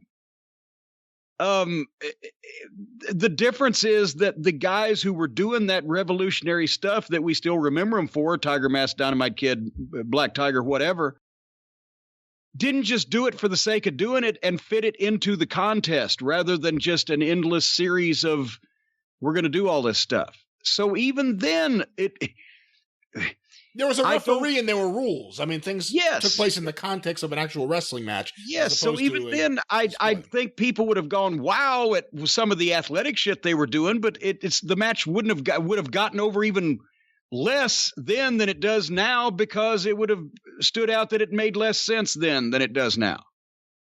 But that's what I do. Other people can do what they want. I've been reading The Observer since I was a kid, like I said.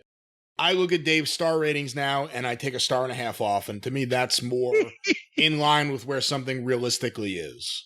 That's more math than I want to do in my fucking head for something like that. I do have a complimentary email, though, that since you started talking about this, it brought this up and I found it real quick. Because I got an email from Matthew who says, Mr. Cornette, I write to you confused. I started listening to the Drive Thru and Experience in the spring when I began working from home during the pandemic. Since then, I've stayed current while also listening to past episodes of both shows in reverse order. Getting the blow-off of every feud before the build-up has been interesting, but now that I've worked my way back to mid-2019, I'm perturbed. Based on the way that the AEW fans react to you now. I expected episodes from last spring to be full of caustic criticism, but they aren't. Hearing these old episodes for the first time, you sound like you genuinely wanted the promotion to succeed, yet you were tempered by skepticism they would make all the mistakes they've since ended up making. The worst crime you're guilty of is having the nerve to say, "I told you so," after being proven correct. So why are AEW fans so hostile? I realize AEW diehards who are entertained by seeing the same nonsensical gymnastic tricks performed week after week must have short attention spans, but can they really not hold your words in their heads for a full year?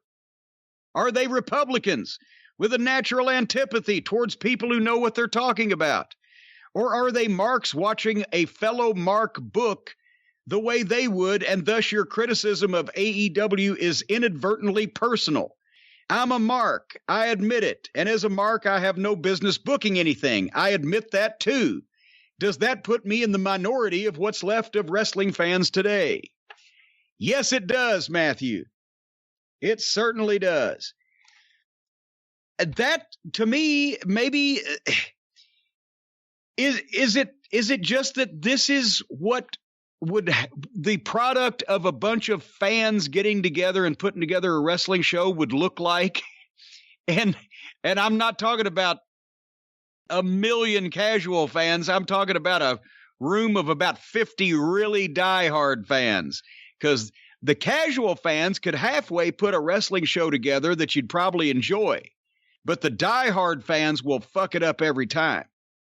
So maybe they're taking this personal because this is the kind of horse shit that they would do if they got turned loose. What do you think? I don't know how to answer that. How about another one? We've got a survey here. Survey says... A survey? Well, it's not really a survey as much as a sampling. He's withholding his name. It's G from Grand Rapids, Michigan. And he writes in to provide some insight on why younger people dislike pro wrestling. G says he's 41 and married with 2 kids under 15, and most of their close friends, he and his wife, range from 26 to 36. Neighbors, wife, and kids, none of them, he says, like wrestling. But he shared some matches with them to find out why they don't like wrestling, and we have some comments and observations. Would you like to hear a couple of these? Yes, I'm curious about this. So, neighbors, wife, kids, all this poor guy trying to find somebody to watch wrestling. He shows them some wrestling. Here's some of the things that they say. Superhero movies are more believable than pro wrestling. Wrestlers never really sell anything, so there's no stakes or drama. Well, that makes sense. What kind of idiot actually cuts himself open for a TV show? Well, there you've got that, and now that everybody knows about that too, that's frowned upon. Fighting outside the ring happens too often and always looks fake. Imagine that. Here's one. It's embarrassing to see wrestlers help each other set up a big move. It makes you feel dumb for watching. You think? Here's interesting insight. This probably came from one of the 8-year-olds. When rules are inconsistent from match to match, you're being punished for paying attention. And lastly, Rocket Raccoon from Guardians of the Galaxy is a more believable ass kicker than Orange Cassidy or the Young Bucks. There's no doubt about that whatsoever. Well, there you have it. Some observations from people who don't like wrestling on why. Imagine that. Who could have thought of any of those things, Brian? I don't know. I like Rocket Raccoon. I'm a big fan of the Marvel Cinematic Universe. Why'd you rip that one up? No, just for the hell of it. That was just a practice rip? Why did I rip those notes up? What do you get when you cross an elephant with a rhinoceros? Elephino. Okay, well, let's get a few more questions on this show. Now, I sent you some clips because we heard from a lot of listeners who wanted your thoughts on a few things that aired on SmackDown this past Friday. including Roman Reigns with Paul Heyman, and I guess now they're doing Roman versus his cousin, one of the Uso brothers, I think Jey Uso, as well as a new, I can't believe I'm going to say this, a new puppet that is debuted in the Firefly Fun House, which allegedly is a play on a former rival of yours. Did you watch these clips? I watched the Firefly Fun House clip, and that's the reason why I didn't watch any more clips. Because I was done for the day with watching anything from that company after the Firefly Fun House. Why did you start with that one? Well, because that was at the top of the thing that you sent me, and I was mad at you after that. At first, I got to be honest, it blew my mind. I didn't know how to take this because they are, in effect, making fun of their own company in their own program. At first, I thought it was a rib. I was like, but then I said, no, Bray Wyatt is actually saying these words. He's in on this. So is this something that they did inter-office inside the company just to pop the production crew? I said, no, that's not possible because it's got 500,000 views on YouTube. They're making fun of Vince being the evil demon from hell. They're making fun of That's Good Shit, Pal, and Paulie being in charge of it.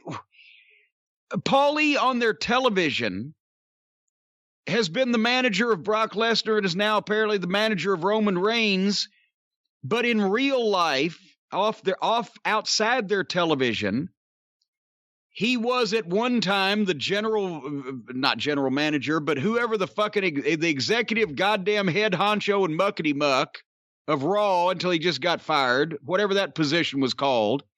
They're referring to that in the Firefly Fun House. They're making fun of their own company and the stupid decisions they make on a show that they put on their fucking television. I do not understand. Besides the fact that I hate that fucking thing, I despise Bray Wyatt now simply because he's involved with these things. The fucking puppets and the goddamn teleportation and the fucking weird shit in their head, the acid flashbacks, the whole bullshit. But this one especially, and then they missed the perfect opportunity. They call the puppet Wally Walrus. They don't call it Paulrus. I am the Eggman. I am the Eggman. I am the Paulrus. Cuckoo, cachoo. I don't know what to think about this. Who watches this and doesn't get mad that something like this is on their fucking wrestling program?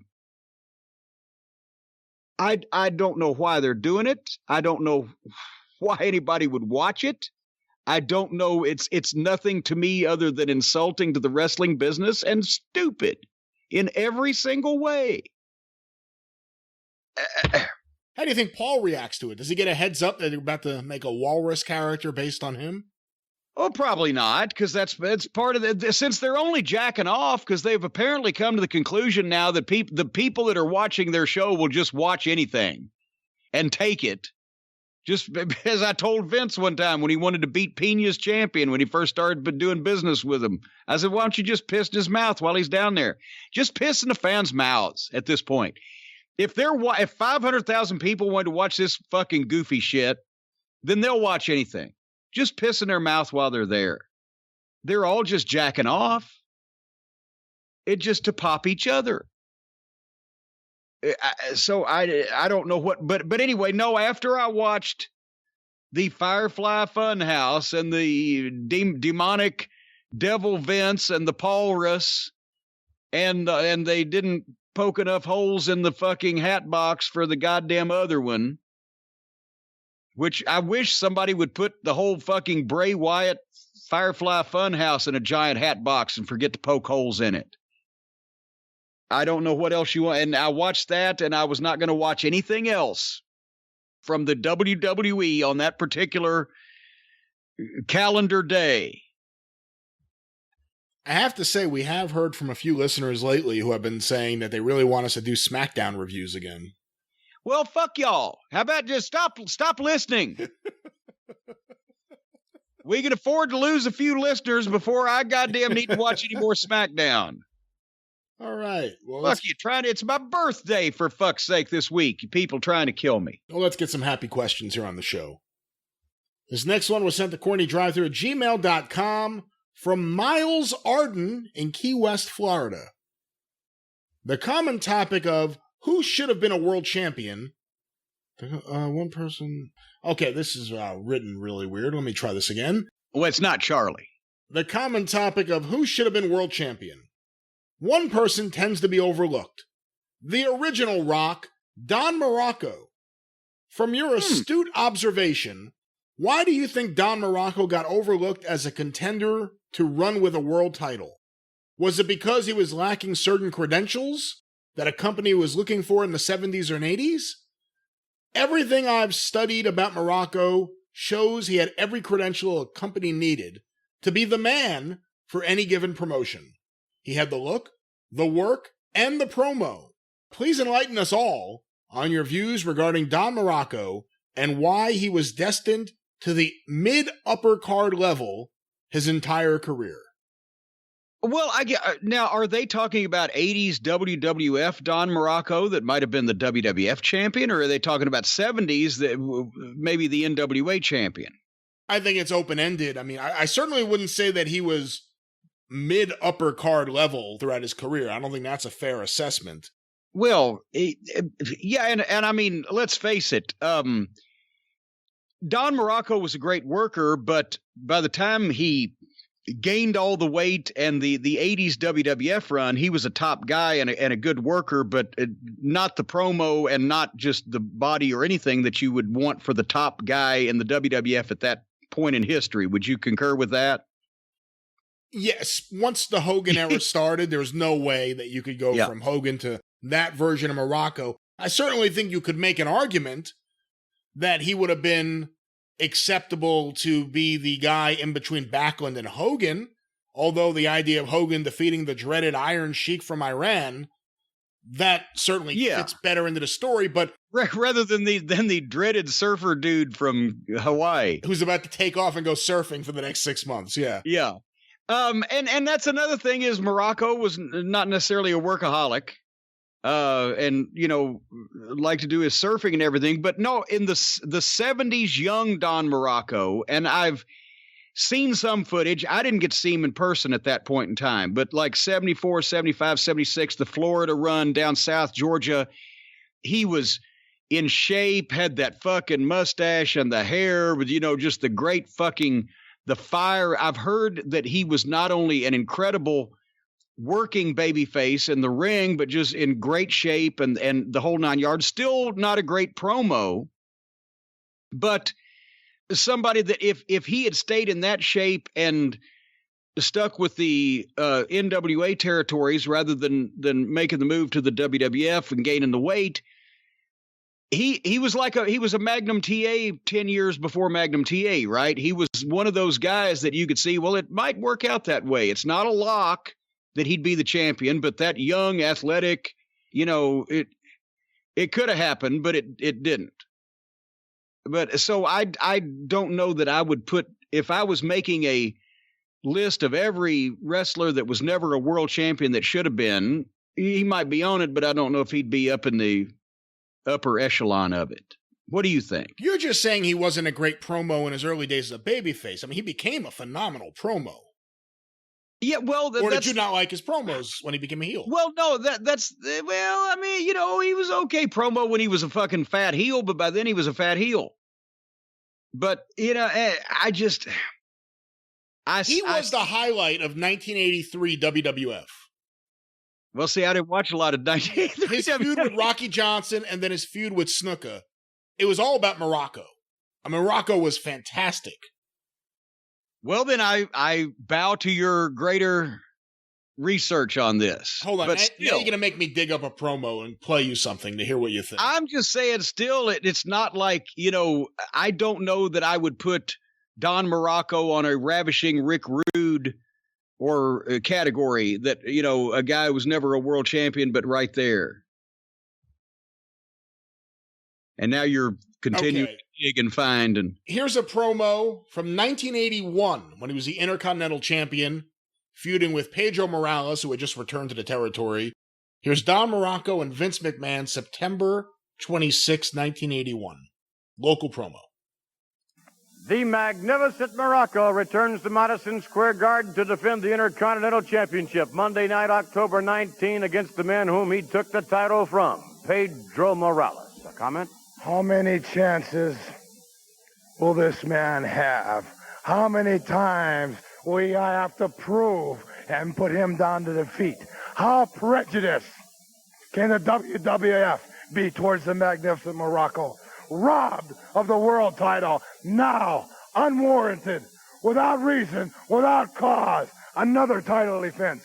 Let me guarantee you one thing, and all the people within earshot of my voice all over the world, from Alaska to Honolulu to New York City. The magnificent Morocco will keep this belt as long as he wants. No matter how big the waves are right now on the island of Oahu, I'm hanging tight, baby. How would you grade that promo? Okay for Poughkeepsie. That was for the Garden. That was the Garden. I'm fucking with you. I just want to hear you fucking pop and get mad. It was all right. I'm just saying it was what it was. I'm not putting him above a Rick Rude in that category. I thought Rude's promos were better. His body was better. His work was better. Except Morocco was a hell of an athlete when he was younger. But but if you believe, and as a matter of fact, if Don the Rock Muraco, who, by the way, was not the original Rock because that was Rock Rogowski, and actually Rock Riddle may have beat him to it. If you believe that Don Muraco was wronged and was not given an opportunity to be world champion when he deserved it, then I think that he should hire some legal representation. And I think that legal representation should immediately file papers on Vincent McMahon to give Don Muraco one more run in the WWE today to show what he can do. Would you be behind that, Brian Last? One more run for The Rock, Don Muraco? I mean, he's older now. I don't think he's in the shape for it, but compared to what they have there now, yes, absolutely. I was about to say, here's the thing. The competition is not as stiff as it used to be. And I know one man that can get him that opportunity, one man that can get him that run, one man that can file the paperwork to send Don Muraco back to re-win the Intercontinental title.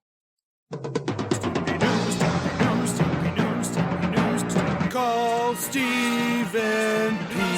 News.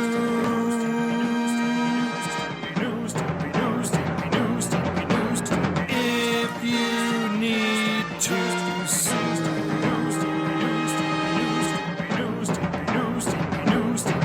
An outlaw mud show or two. Still to the rest. Yes, Don Muraco, if you're out there within the sound of my voice, I want you to reach out and put your hand on the computer, and I want you to call the number 888-692-8084. I want you to email newlawoffice.com.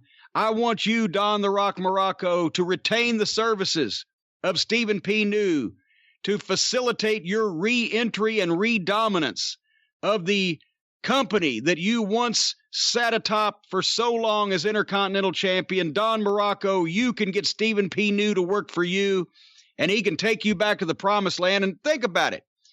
Almost all of the modern wrestlers are at least half the size of Don Muraco, so he should have no problem quickly going through that roster, Brian, and then we'll see.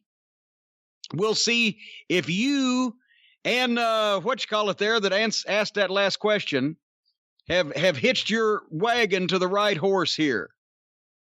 Stephen P. New is the man to do that. Or if you just want to sue some asshole that screwed you around or victimized you in some way by poisoning your environment, your air, your water, your food, or in some way or another caused damage to you or your family through negligence, greed, and avarice, it's the same. 888-692-8084, newlawoffice.com. What do you think? Could Stephen P. New take Don Muraco to heights that even the Grand Wizard of Wrestling It could have never dreamed, Brian. I think so. And again, Morocco had the Grand Wizard, notoriously, when they started making him more of a comedy figure, Mr. Fuji, and Captain Lou Albano. And on that note, Jim, can I play you another interview with Don Morocco? Oh boy, you're his press agent now, aren't you? Well, because you know what? He's awesome, and you didn't see because you didn't watch that WWF filled with stuff. awesomeness. He was Don Morocco, between 1980 and 1984, is one of the highlights of WWF wrestling. He's fantastic. Play me another interview. Okay, this is from, I want to say early 84, but let's play this. It doesn't have Vince McMahon doing his best Howard Cosell like the previous one did. Hold on.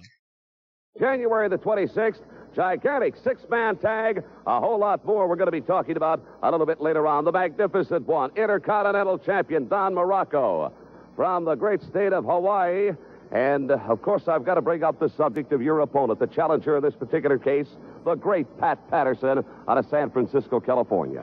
Oh, my goodness. My goodness. I have a whole recording of Pat Patterson's interviews, a recording of his wrestling matches, a recording of Pat Patterson's most exciting moments, and I play them every night before I go to sleep because they put me to sleep. He is boring. He is boring. Pat Patterson is probably the most boring person I have ever come across in my life.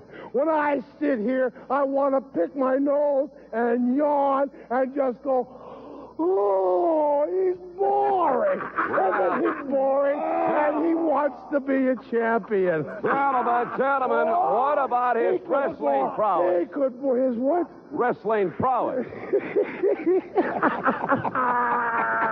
so smart. Oh! How about his pros? How about his pros? How about him? You've seen the things he gets behind. You know what? How about him? How about him for being boring? Boring. Well, gentlemen, I'm sorry. Boring. At the risk of being rude, I'm going to have to ask if you would. Thank you very much. Thank you very much. Well, there it is. You should see some of the things that Pat Patterson gets behind. Well, there you have it. Holy mackerel. All right. Let's get All righty then. Let's get another. This is your show. That's right. Let's get another question. This was sent in to CornyDriveThru@gmail.com from Jason in New York City. I remember one time you mentioned Bruce Pritchard trying to defend the Red Rooster gimmick. Although I agree it was a terrible gimmick, can't a good performer get past a terrible gimmick and even get it over? The Ringmaster, Rocky Maivia, Dr. Isaac Yankem, all horrible gimmicks, but the performers got past them. No, they didn't. Goldust. And wait a minute. The performers got past them because somebody realized they shouldn't do that anymore. Those performers in those gimmicks would have never gotten over. They took those gimmicks off those performers and let them do something else. Go ahead. Goldust, and although I loved it, I never in a million years would think it would last this long. The Undertaker were gimmicks, well, this is all over the place, were gimmicks the performers put over. What are your thoughts, Mr. Cornette? By the way, spelled Cornett. So obviously he is the guy behind those Cryons in Mid-South Wrestling, I assume. Well, actually, the story was my grandfather got mad at one side of the family and added an E on the end of his name many years ago just to piss him off. But is that true? I don't know. That's what the story was, you know. Whose story was it, I guess? Great. Well, it was passed down. I think my grandma said that to somebody at some point. They're all gone now anyway. But nevertheless, no, sometimes a guy gets a gimmick and he gets it over. Even if it would be a questionable gimmick for anyone else, it works for that guy. That's The Undertaker. Nobody else could have done that but Mark Calloway. So, yes, sometimes you can have a guy that can get a questionable gimmick over. Sometimes there are just gimmicks that ain't going to get over. The Ding Dongs, T.L. Hopper, the Goon, all that shit, the Red Rooster. Sometimes you have a guy like Vince is a classic example, and people probably would recognize many of these with him, but you've got a guy that will get an idea that it makes sense to him, and it's a great deal to him, and he tries to explain it to the guy he wants to be that gimmick, and that guy's like, what the fuck? And you just have to do it and, let the guy, whether it be Vince or whoever the promoter or booker is, realize that nobody else sees what the fuck tickles you. Then this ain't going to work. It just depends. It depends on what the gimmick is, and it depends on who's in it. All those things can happen. Some gimmicks ain't getting over no matter who's fucking in it. Some gimmicks wouldn't get over unless you find the right person to do it, which is why sometimes they do and sometimes they don't. And, it just depends. There's no rule of thumb. You can't. And I've always said this before also. Great booking cannot overcome rotten talent. Actually, great talent has an easier time overcoming rotten booking, because if the talent is over and they can make people interested in themselves, even if they're doing something that's kind of they're over. When Steve Austin and The Rock were over, they could get away with anything because they were fucking over. But great booking cannot overcome rotten talent, because no matter what kind of story you try to tell or movie you try to write, if the stars can't act, or if you're the greatest football coach in the world, but you fucking football players can't play football, you're fucked. It's best when you have great booking and great talent. That happens every great once in a while. So, no, it's completely not logical nor truthful to say that if a guy takes any gimmick, no matter what it is, and does it really well, it'll get over. Some things the cake does not always fucking rise. Yeah, it's ridiculous to argue that it helped Terry Taylor or in any way could have been a good thing for Terry Taylor. How do you think? And then Bruce was with T.L. Hopper and the Goon and Freddie Joe Floyd, and fucking poor Alex Porto was the Pug. And I asked Bruce, I said, what the fuck are we? We were bringing guys in that could work for the specific reason of getting them over on television with a few wins, and then putting them in the position of being able to work with our main event guys so we could have fresh matchups. I said, and nobody's going to, Corny, they all need personality. They need a personality, some way we can sell them. I said, and this is what you think. He wouldn't fucking just admit that creative services was a bunch of dipshits and that Vince was just stuck, and that it was stupid to give all these guys gimmicks. Just bring them in like they'd been for the previous 5, 10, or 15 years so they could wrestle. That's what we needed. When you give guys gimmicks that you're not even intending to use on a main event level to begin with, you're just going to put on the card. You've just wasted gimmicks. Not that these were any good.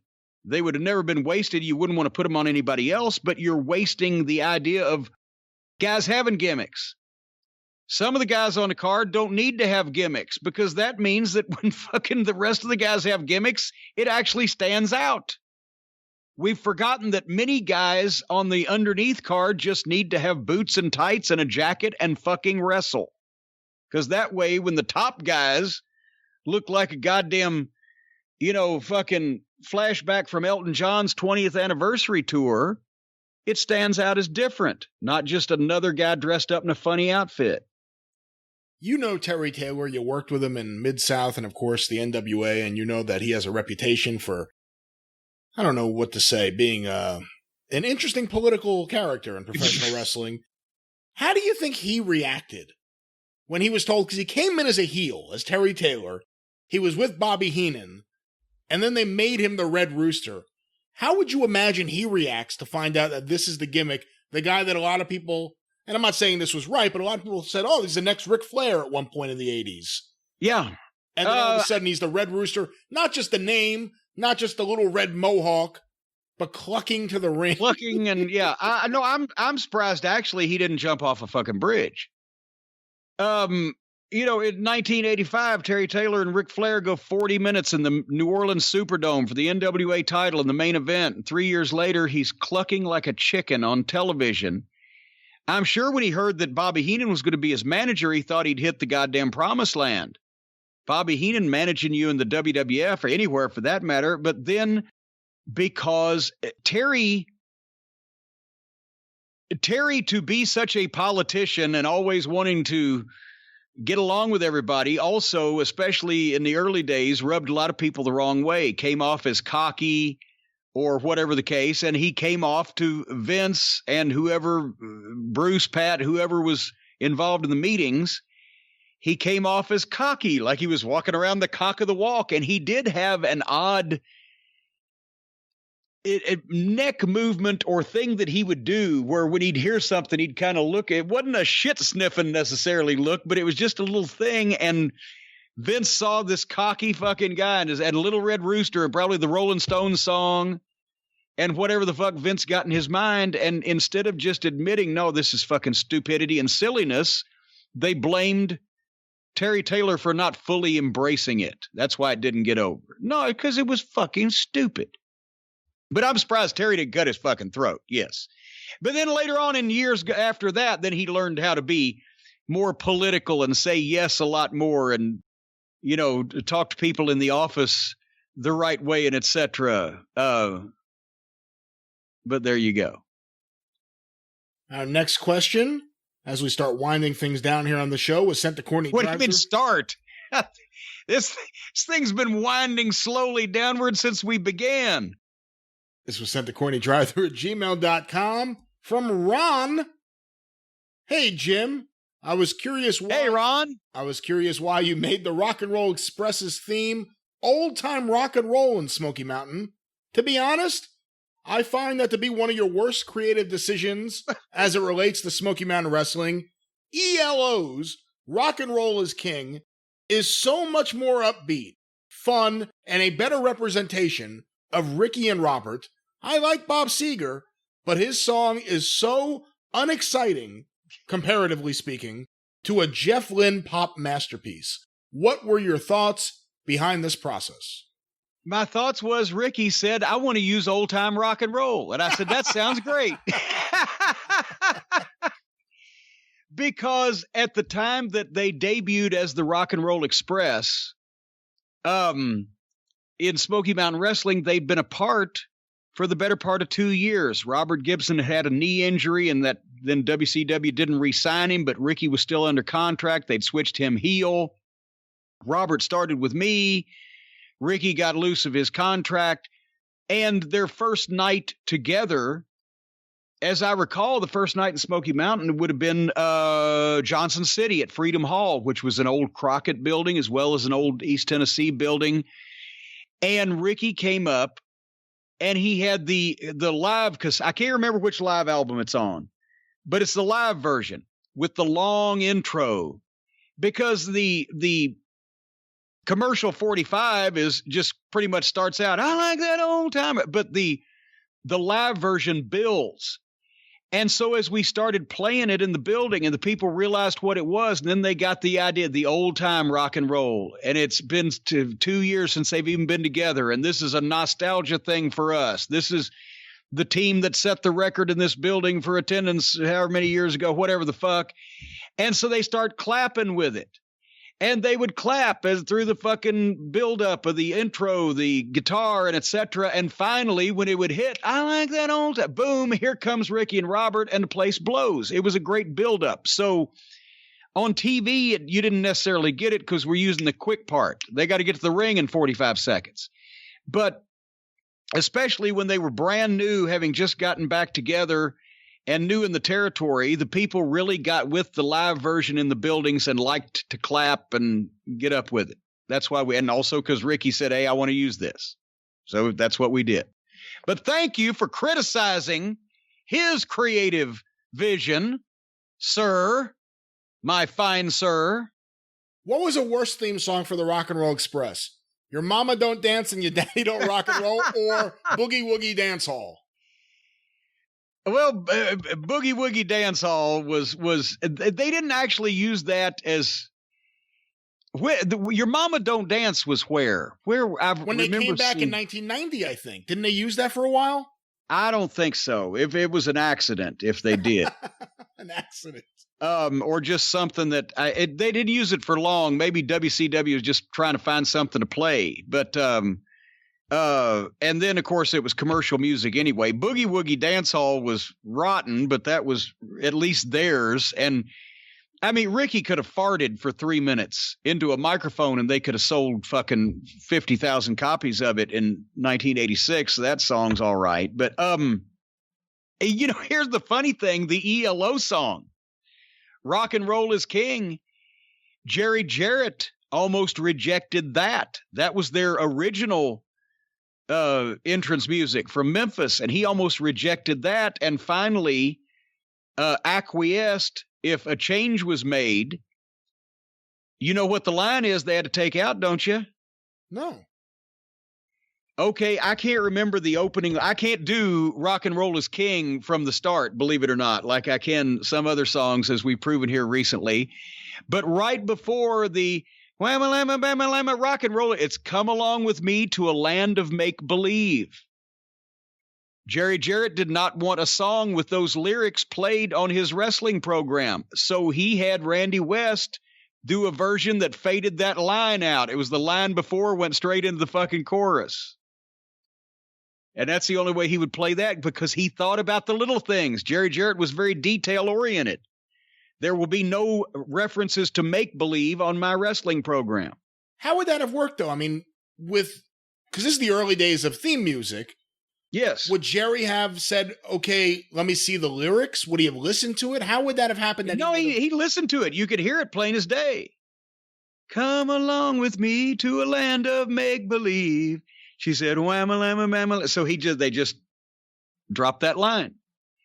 And then later on in Mid-South, I think they used that for a minute, but, that was 1984. Who was hot in 1984? They used Jump. It was fucking massive. And the people loved that shit. Every time you'd hear that organ, dun, dun, dun, dun, the people would go insane. They'd go banana. I remember that song for that video for the Win a Date with the Rock and Roll Express. Yes. At the Super Date at the Superdome. Was Jim Ross the chaperone? He was the chaperone actually. I'm trying to remember exactly what happened, but they fucked the fucking video up some kind of way. Joel Watts went with Scott Muntz. Scott Muntz was the chaperone, I think, because he was the one of the live event promoters and coordinators, and Joel Watts went to shoot it, and I think they did something where they goddamn fucked up and erased most of the fucking footage and only had a few seconds to do this quick spot of this thing that they'd promoted forever. And no, actually, the girls that they picked probably didn't need the chauffeur. Let me try this again. Didn't need the chaperone. They looked like quite nice, wholesome girls, but there was a bunch of girls that would have done anything to enter that contest if it was unchaperoned. Before our last question, I know he did stuff in Mid-South in 82 and 83, even before then, actually.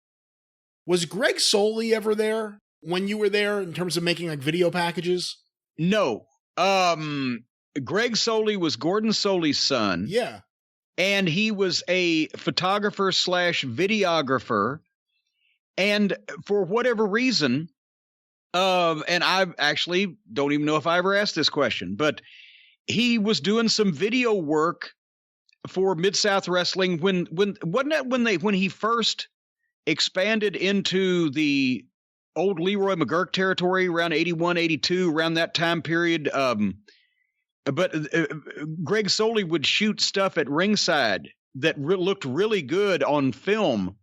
The matches close up, not just a static hard camera in the stands, but he'd move around with it a little bit and everything. And that's on some of those early shows. And then, he was not there at the point in time we got there. I don't know what happened. Did you ever meet him? Was he ever around anywhere you went? No. To this day, I don't. Greg Soley, are you out there?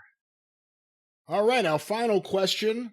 Ask me some more questions about people I've never met and things I've never seen. Well, we'll see what you know. Go about ahead, this I one. dare you. This next question is sent to CornyDriveThru@gmail.com. The last question is the one you're talking about, the last one? I believe this is the last one this week. I mean, we can keep going. No, that's all right. I'm sure everybody's got things to do. This was sent to CornyDriveThru@gmail.com from Jonathan Matthews. I was recently watching videos on YouTube about gimmicks considered for other wrestlers, and it said that Jim was told to approach Chris Jericho to sign with the WWF to take up the Goon gimmick. My question is there any truth to this, and does Jim remember having to talk to Jericho about it? No. No, there's no truth. What the fuck? Okay, backing up, we talked about these goofy gimmicks a little bit earlier, but the Goon was Bill Irwin. A good old Dr. Bill Irwin, who had also been, he and his brother Scott had been the Super Destroyers, and he was a veteran, and we wanted to bring some guys in when the roster in 1996 was very thin, and we were trying to have better matches on television without giving away all the main events that we could put together for free. So we wanted to bring in veterans to be like a B level where they beat the underneath guys. They got some wins on television, but they would have more competitive matches with the more main event guys on TV and lose. Bill Irwin had been around forever, great worker. Tony Anthony, the Dirty White Boy. Tracy Smothers, who, as we all know, became Freddie Joe Floyd. Alex Porto, who was really the best young wrestler of the bunch out of them, in great shape. Work was fabulous, and he never really got the chance that he worked a number of places, but never really got featured like he should have been. He became the Pug because he was an amateur wrestler. They took shit out of everybody's background. Remember, Tom Brandy became Salvatore Sincere because he was Italian. And Tony, because his father was a plumber, became a plumber. And Tracy was a rib on Jack and Jerry Briscoe because their real names were Freddie Joe and Floyd. Irwin became the Goon because he was from Minnesota and played some hockey at one point in his life. So then he has to fucking go in the ring in those goddamn stupid boots, gimmick to look like they had a fucking hockey blade on the bottom of them. And but no, once that gimmick was over with, it was put away, never to ever be resurrected. We never suggested to Chris Jericho that he should come in and be the Goon. Maybe somebody made that up because his father was really a hockey player, but no, by the time that Jericho came to the WWF in 99, 99, all but 2000 Y2J, he had been used pretty well in WCW. They weren't going to make him a fucking job guy. He came in with a world of push, and previous to that, any talk to Chris Jericho, the last thing that they would have done if they talked to him about coming in would be to say, we want you to come in as the Goon. Did you ever approach Chris Jericho in between the end of Smoky Mountain Wrestling and when he started in WCW in 96, 97? Did you ever talk to him at all about coming in? I'm trying. I bet Lance, I don't know if Chris remembers. He's slept since then. Lance Storm might very well remember because I'm just trying to remember what they would have been doing at that point. If I'm pitching to them in the WWF, bring in Tony and Tracy and those guys, Lance and Chris had to either have a contract or be doing something for me not to. Well, I wouldn't have asked them to come in and be a goddamn, higher level enhancement talent. Chris worked Japan, and then in 96 he was working for ECW. You know what? That may be what it was. If Chris was in ECW, I wasn't going to say, well, fucking go down and steal him and bring him here. If somebody was in a territory then, until they made the deal where they ended up taking some of Paul's guys and giving him some money for it. But I don't remember what Lance was doing right at that particular point. But I'm sure their name, but a lot of guys, I brought up a lot of guys' fucking names, and it never led anywhere. Did you ever stop bringing up names when you saw the way they were used? Well, yes. After that round of gimmicks and what I saw when Al Snow, when he became Avatar and then Leaf Cassidy, and poor Candido became a Body Donna, I stopped fucking bringing guys' names up because I didn't want them to hate me forever. So yeah, the last year and a half, especially when I was off the creative team and had absolutely not only zero control, which I had over how guys were used, but even how they were talked about in the meetings.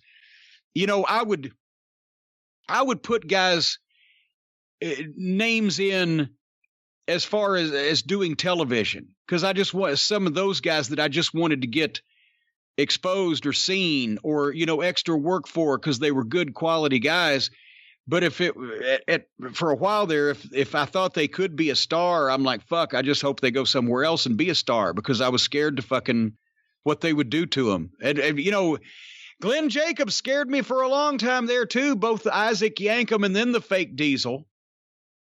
You know, it was a constant stomachache to see why the fuck they you know, at the same time as Vince would cater to these fucking prick main eventers he had, the fucking assholes in the Clique, or the assholes in the NWO, or the assholes in whatever the fuck.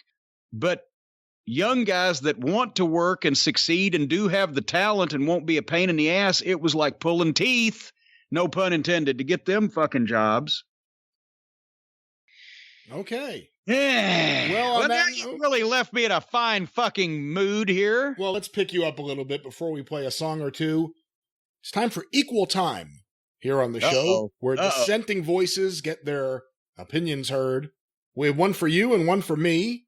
Okay. I'll start with this one, sent to CornyDriveThru@gmail.com from Jamie Hawkins. Hey, not so great Brian Last. Fuck you! I'm so tired and bored of your anti-WWE rants, particularly Michael Cole, who is the best commentator in the business and second of all time only to Jim Ross. I, and I'm sure most of the people, only listen to the shows for Jim Cornette, a legendary manager and figure in the wrestling business. Well, he's got a point there. I don't know what you've done in wrestling and don't care. Well, your purpose on these shows is to lead the way like a lead commentator and Jim to provide expert analysis. I literally have to mute you when you shout through my speakers. You are so unbearable. Maybe go shave your head and head to Hawaii for a month. I don't know. Anything but appear on these great podcasts. Wait a minute. Why does that go together? Why do you have to shave your head to go to Hawaii for a month? Well, that's, I think, ties into what you said about Sonya Deville. Not getting her head shaved, and she could have just gone to Hawaii for a month with this shaved head. Yeah. Go away and learn a new hold. Well, Jim, here was Jamie's Equal Time. How do you rate this on a scale of 1 to 10? All right. Well, thank you for that submission, Jamie. Here's one for you, Jim. This was sent to CornyDriveThru@gmail.com. From Super Fam Bam. I refuse to believe that this persona you conjured for yourself isn't a work. You don't hate silly shit in wrestling. You love old silly shit and hate the fact that no one else does. Mimosa Mayhem matches and Pillman's Got a Gun are stupid, but pole matches and Prince Karis are A-OK? The Young Bucks and Kenny Omega are silly, but a fucking mummy in a Southern wrestling promotion is fine by Corny?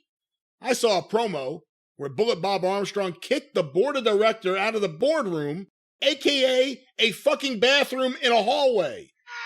You mean to tell me that Smoky Mountain Wrestling It was a small board of directors. You mean to tell me that Smoky Mountain Wrestling is run by a nerdy-looking 20-something fat kid? And his office is a fucking bathroom in a dirty hallway? I love you. But if you can't own up to being wrestling's shittiest hypocrite, then at least explain to your listeners what the fuck the point of Prince Karis is. All right, and there's a Super Fan Bam. We've covered this, but we'll cover it quickly, Bam, before we super fam you back to obscurity. The backer wanted a mummy, so we gave him a mummy. However, that mummy was a 7-foot, 350-pound man who covered the ground he walked on. I'm not sure about the bathroom that you mentioned, but the board of directors did meet in some off-site locations on occasion. Didn't you name Harry White as being on the board? Yes, Commissioner Harry White from St. Louis was on the board of directors at one point. Oh, I miss him. But anyway, yeah, so except for Prince Karras, mea culpa, I've apologized for it. Yes, this whole carefully crafted persona of mine started over 25 years ago with all of the print interviews I've done and the Cornette's commentaries that I did on Raw in the late 90s, bemoaning the comedy wrestling and the bullshit and the exposing of the business. And I've done that then in the 2000s and then in the 2010s and finally now in 2020. For the past 30 or more years, it's been a carefully crafted work to say exactly the same thing about the wrestling business for decades, to make people in 2020 believe that I'm really serious. It's been a long, hard road, but finally, I've made them believe it. Just be consistent for 30 years or so, and people tend to believe you. P.S. Shave your head and go to Hawaii. Yeah. No, it does not say that. Well, before we wrap things up... Either that or just fucking shave your head and go home. But don't quit the business. Unless somebody breaks in stalking you. All right, well, on that note... Close it up, Johnny. Play me off, Johnny. The drive-thru is closed. Let me hit the... All right. Hey, folks, just remember, we're going to do this again next week, but it can't be as bad, so take heart. Sure it can. Oh, are you? Is that a dare? It's a dare. We'll see what happens next time on the show, but as we wrap things up, I want to remind you, you can follow Jim on Twitter at @TheJimCornette. You can follow me on Twitter at GreatBrianLast. You can hear me on the 605 Superpodcast at 605pod.com or available wherever you find your favorite podcasts. Don't forget, you can access the archive of the Jim Cornette Experience and Jim Cornette's Drive Thru by becoming a patron. Patreon.com/Cornette.